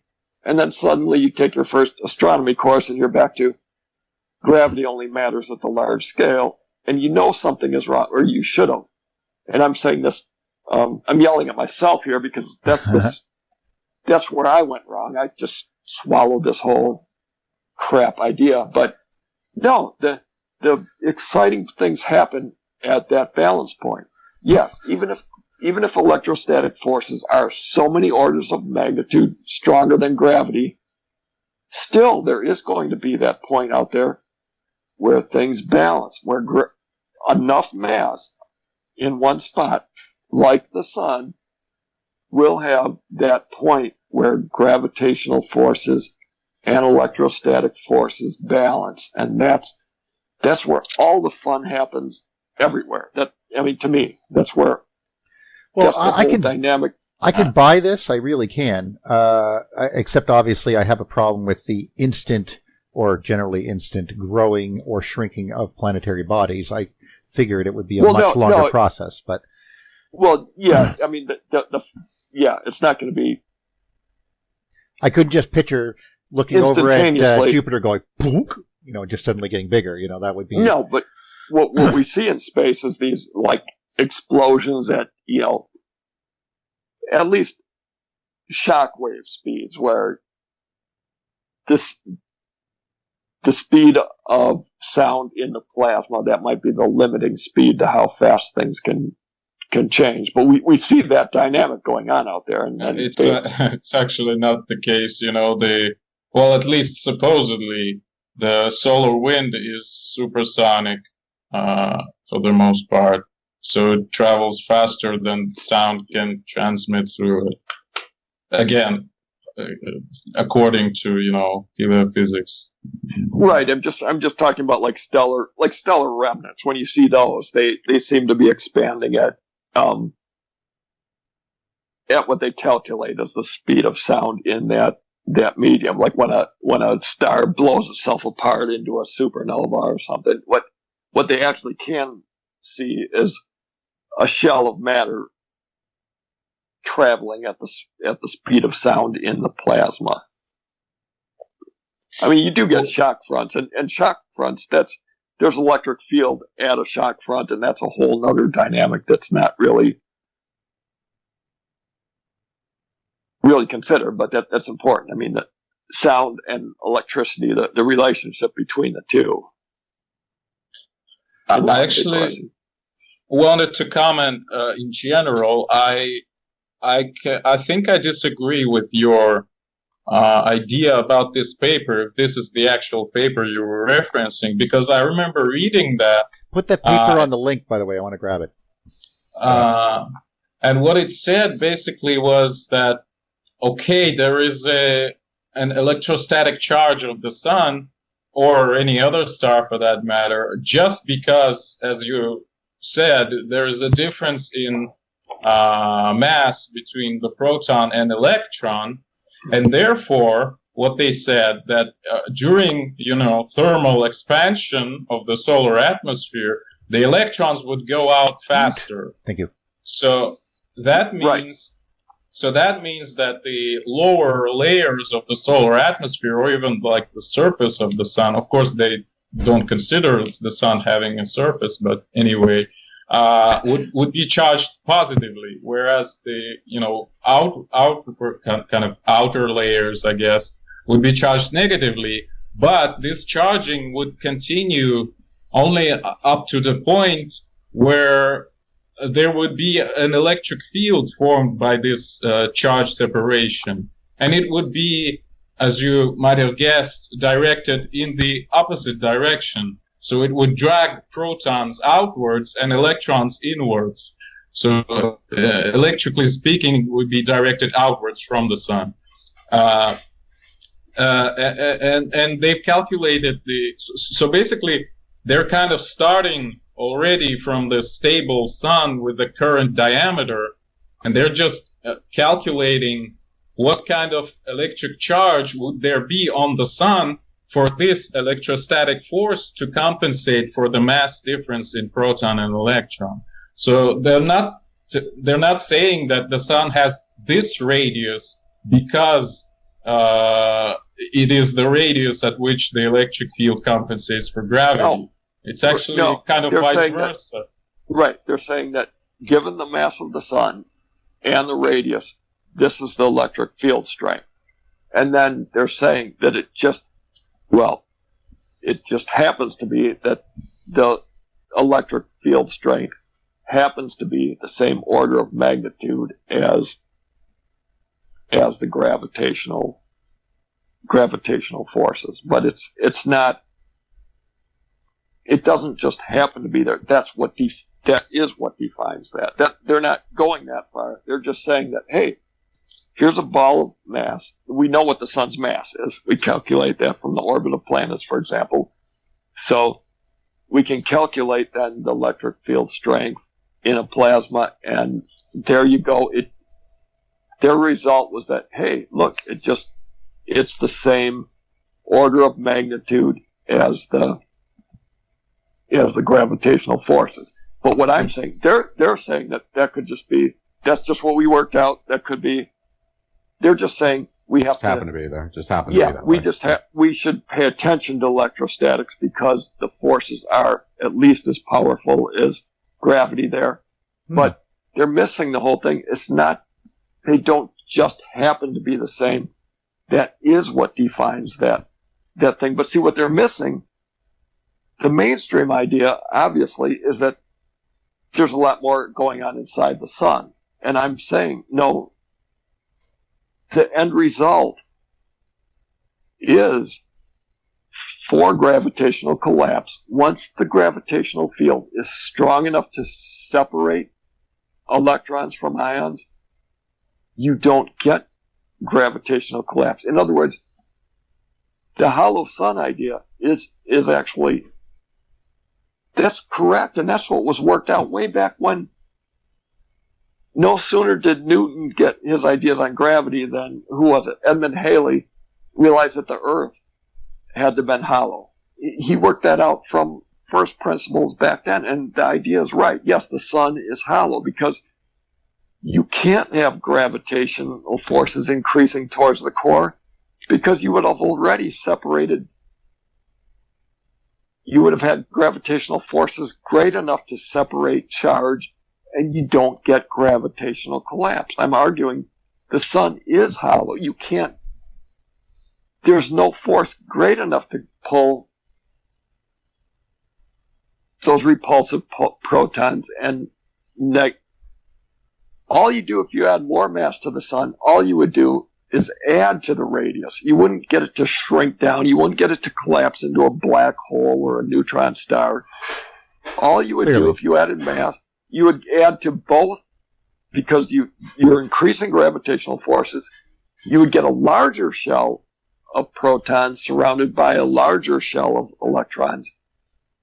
And that's still how all you can get inside of that is what an amount of mass that's not capable of sustaining charge segregation. That's all that could possibly be in the side of the sun is an amount of mass smaller than it takes to rip apart protons and electrons. I mean, that's the end result. I've always thought that there would be shells going down inside of, just like there are on the Earth. Yes, that's, again, I'm starting with the mainstreams. That article was way too simple because... Oh, of course, yeah. What it said is it was saying protons and electrons, as if there's no ions. What you should get is there should be, even on the sun, there should be layers based on ionization potential. You should have different ions sunk a little bit deeper into the sun, and the universe isn't just hydrogen that can be sorted into protons and electrons. There's all these different ions, and there's going to be shells then with that. And okay, I'm tired of hearing myself talk. No, it's good. Well, it's actually, good. Go ahead, Eugene. In just a second, though. Well, I want to. Yeah. I just wanted to finish that. I'm concerned when you say that we're going into another area of charge in the universe, or the solar system is entering into a different, possibly entering into a different area of charge. I am wondering what that would do if those are now unbalanced. Let's imagine that the heliopause shrinks by a factor of 2. So now it's only half as big and containing all the electric potential is still the same, but now it's higher voltage per meter, and now there is more impinging on the surface of the sun and the planets. How would that affect this? Now this balance is out of whack, if you get my meaning. It's stuff like that I'm thinking about in relation to other stars and so forth that we see around. Planets, whatever. Yeah, Well, okay. You can both answer. I don't care. Well, I had a lot of comments, actually. Go I ahead, don't even know where to start. Well, first of all, I also like the idea of a hollow sun, although due to completely different reasons. Basically, just out of curiosity. I just like the idea that it might be hollow and we wouldn't even know. Same with the Earth. So. But there are certain indications that it might be hollow, but so far we don't know for sure. And Earth, of course, yeah. Again, I really like this idea of Jan Lamprecht. Maybe you saw his talk. Love him. How he explains how if the density of Earth would start falling rather than rising at some, depth, you would actually have a pattern of refraction, of bending of those seismic waves that would allow them to kind of bend around the cavity, and you wouldn't even know that it's there. It's really beautiful. So anyway, I believe that in general, well, first of all, in that particular paper, why it said that the forces are of the same order as the gravitational kind of difference between electron and proton, well, that is exactly because the paper is inferring that the plasma behaves in such a way as to compensate for this difference, for this charge imbalance that follows from gravitation. So if the proton is like 1,800 and something, 40 maybe, times more massive, then it should have like 900 helping it, so to speak, whereas the electron would have 900 preventing it from leaving, So that's why it would have these, basically the electric field arises that balances out the difference in their masses effectively. But anyway, the general point I wanted to make is that, okay, there's also another point about the hollow sun. So I actually don't think that it is necessary. I mean, it might be the case, but I don't think it's necessary, because if you have well, of course, if you have like different layers with different densities, then perhaps you might get a scenario where you would have a higher gravitation inside of the body, for example, the sun, rather than on the outside. But if you have if you calculate through Newtonian dynamics the model case of the body of the constant density, then you would see that the biggest gravity, the biggest G-force is on the surface. And as you go down, it actually diminishes, and it goes to zero at the very center. I think it's just below the surface, but I agree. Well, okay. Again, it's irrelevant, but go on. But wait a minute. What do you mean below the surface? It seems that it decreases, but it increases for a certain time, and then it just like at around like a certain depth. Like I'm not sure if it's like 500 feet or whatever, but as you go deeper into mines, for example, it seems to be erroneous, but it seems to hold true for a while, and then it begins to change. At least that's what I've seen in experiments. I have no citations, so I might be lying to you. So. Yeah, okay. I wasn't referring to. I've heard a lot about these, anomalous observations, but I don't know. I have no way to confirm or disprove them. So, and who's going to write a story about that? Yeah, well, gravity's different here, and I'm going to disprove. I'm just going to disprove Newton, and the reason I'm doing this is because I'm searching for oil or in a mine. No, they would never put that in a paper. They would see it and they would go, huh. Well, I'm never bringing that up again, and that would be the end of that. Yeah, I was referring to a model problem, of a spherical object with a constant density. So this object would have, as you go from its center to its edge, it would have a linearly rising G-force, and then at the very edge, it would start quadratically falling. In a inverse square law. Right. So that's why I think actually that, for example, even the hollow sun and hollow earth are possible. Again, repeating this Jan Lamprecht idea that kind of at certain depth, the density of Earth might actually start falling as you go deeper. Again, if the gravity is weaker there, why not?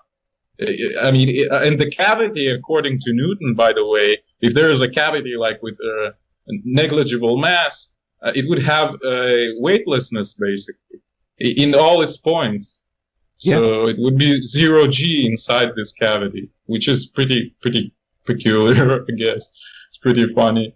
So my general point was that you don't need the hollow sun because the gravity actually is lower inside, even according to Newton. But I had another point to make, which is even stronger in disagreeing with you, Jim, I guess. So the point is that I don't think that gravity is strong enough to actually separate the charges in the first place. Because if you look at the order of magnitude of forces between proton and electron in a hydrogen atom, for example, they're like insanely strong. And I don't think that really the gravitational field can counter that. I mean, they're very close to each other, the proton and electron. So I don't think you can just separate them by this very small, like tidal, acceleration or whatever. Right. No, that has to be just the reason that they're same order of magnitude. That's what stops them from coming together. There's still all those other dynamics of what causes ionization in the first place, like temperature, radiation, everything that we know of that causes ionization, you still have. It's just that then it stops them from coming together. It's not that it even has to rip them apart as much as it just has to stop them from gravity has to be strong enough to stop recombination. That's the dynamic, and that does hold. Oh, go ahead. Well, the paper actually claims kind of vice versa, that the electric field arises because the recombination is occurring, because this charge imbalance, this charge imbalance creates the electric field, not vice versa, That's what this paper was talking about. Charge imbalance? No, they're saying that they're starting with a net neutral plasma. I mean, but the one which is thermally expanding, and because of the mass imbalance, the electrons go out faster. So that's where you have the charge imbalance, because there's more protons below and there's more electrons above. So that's where you get the electric field, again, according to the paper. Which paper? On the this about the global charge, yeah.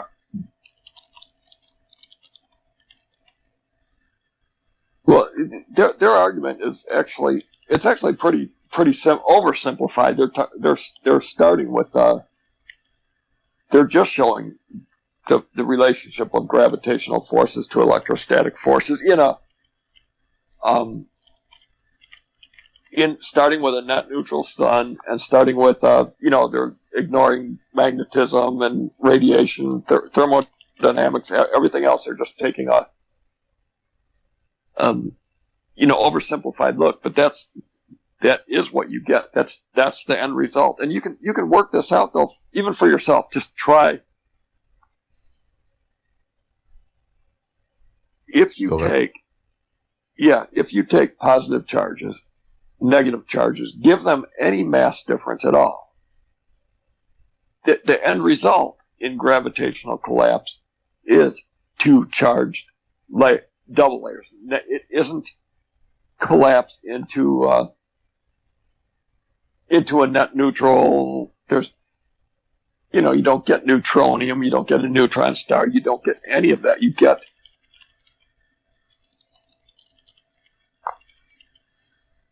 it's really an equilibrium.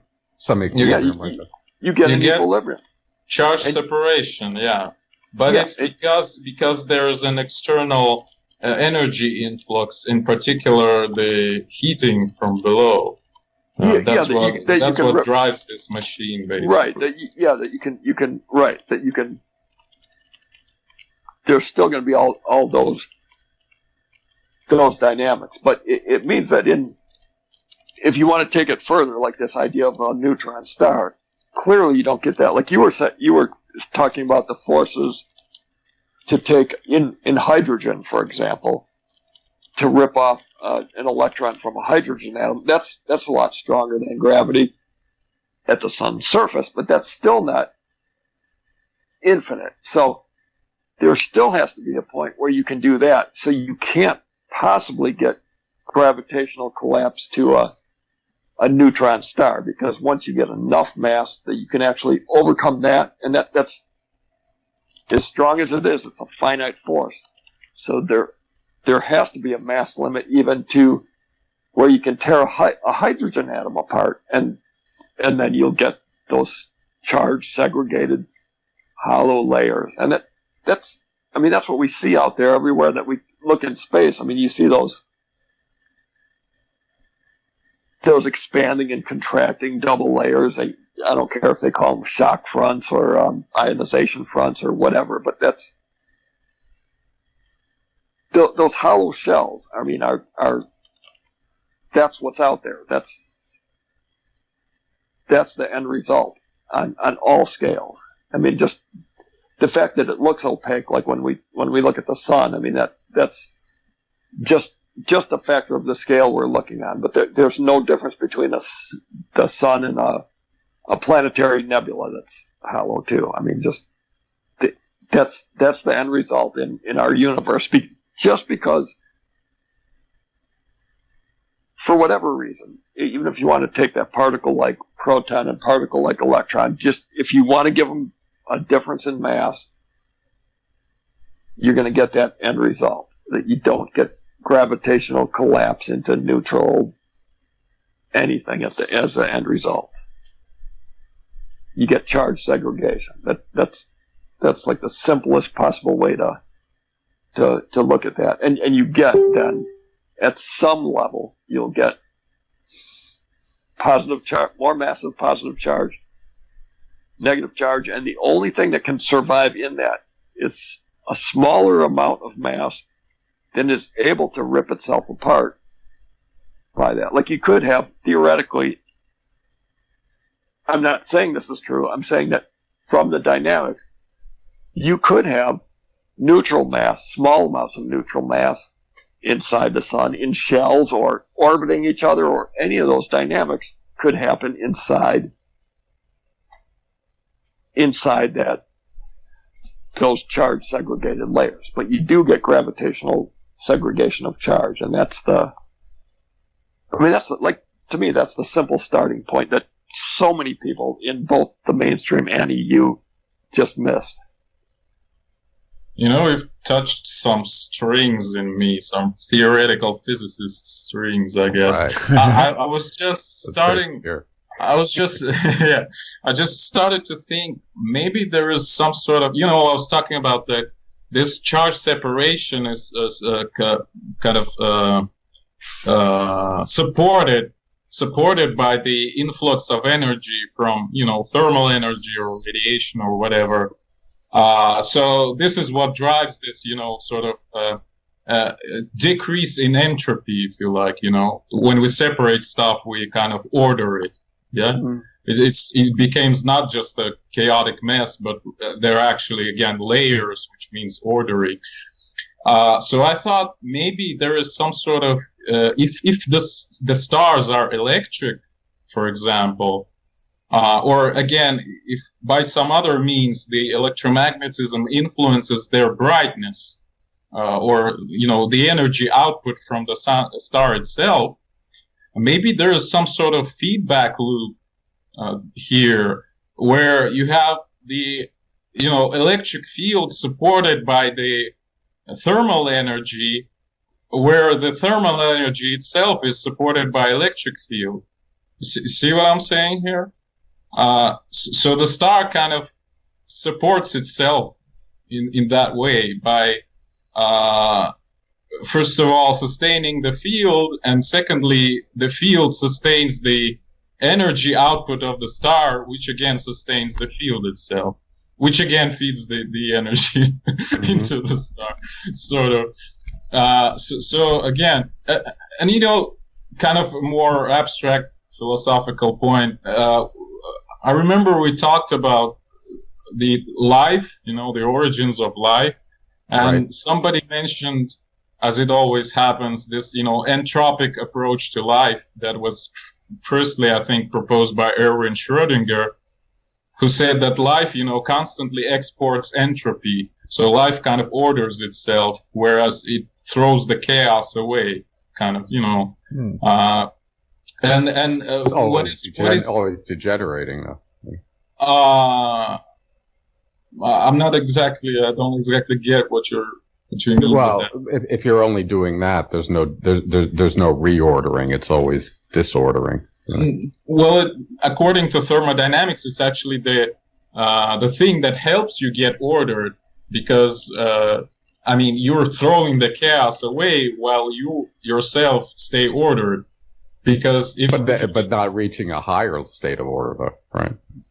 A higher state of order, exactly, yeah. But by dropping the entropy. Yes, away from itself. But then we get back to the Ouroboros pretty quickly there. No, but what I wanted to say is that according to this definition of life, the stars would actually be alive, because they actually. That's what I'm getting at, but yeah. they are doing exactly that. The whole thing's biological. Yeah. And suddenly Sheldrake's little argument there comes to mind. What does the sun think about other peers in the peer group? Right, yeah. It's not so woo-woo very area there. I love the connections this stuff makes. So the stars, again, well, it's just kind of sparked from this idea about the ordering that is present in this I mean, the very presence of this electric field, even from, super simple approaches.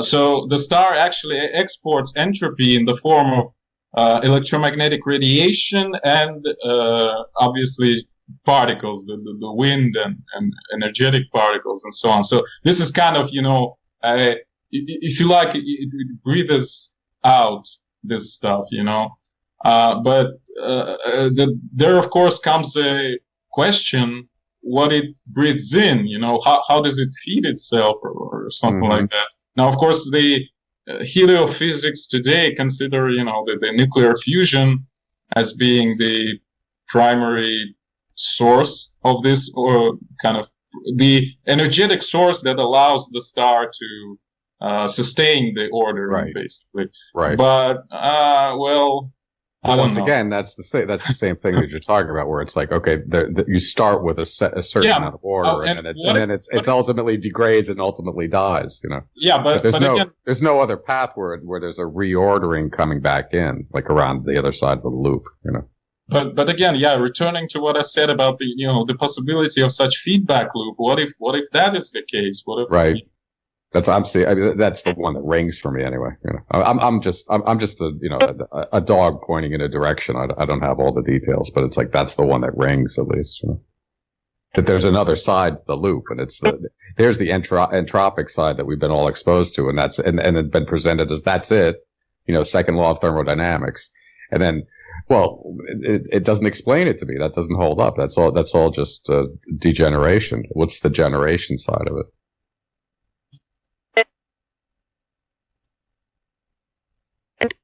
Are you trying to get in, Heather? Maybe it's me. No, it's definitely you. Definitely her. Okay. Oh, good. Okay. It's not just you. No. I want to hear what she's saying. I want to hear what she's saying. Don't think it's going to come through very quickly now. Yeah, we're just getting little pops of your voice. We can tell it's you, but it's just like little pops of your voice. It's like you're trapped on the other side. It's like Stranger Things. You're on the other side there. What's it called, the down below, the underside, whatever it's called. No one watches Stranger Things. All right, never mind. Anyway, upside down. I went to the upside down. Can you hear me now? Upside down. Yeah. There you are. Yes. There we go. Welcome back. My headphones were dying. Okay. I thought you were looking for Winona Ryder. My bad.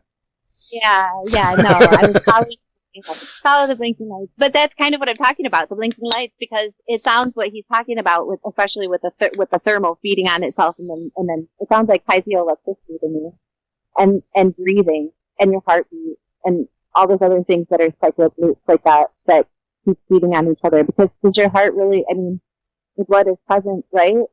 But you're eating other things to feed your blood, so it's not like the same thing that's going to be coming in is the same thing you're going to be pumping, I guess, is what I'm saying.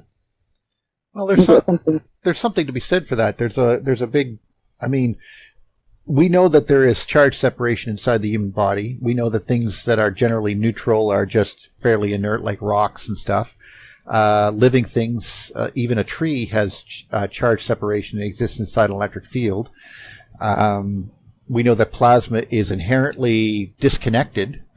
So as we've discussed before, the idea that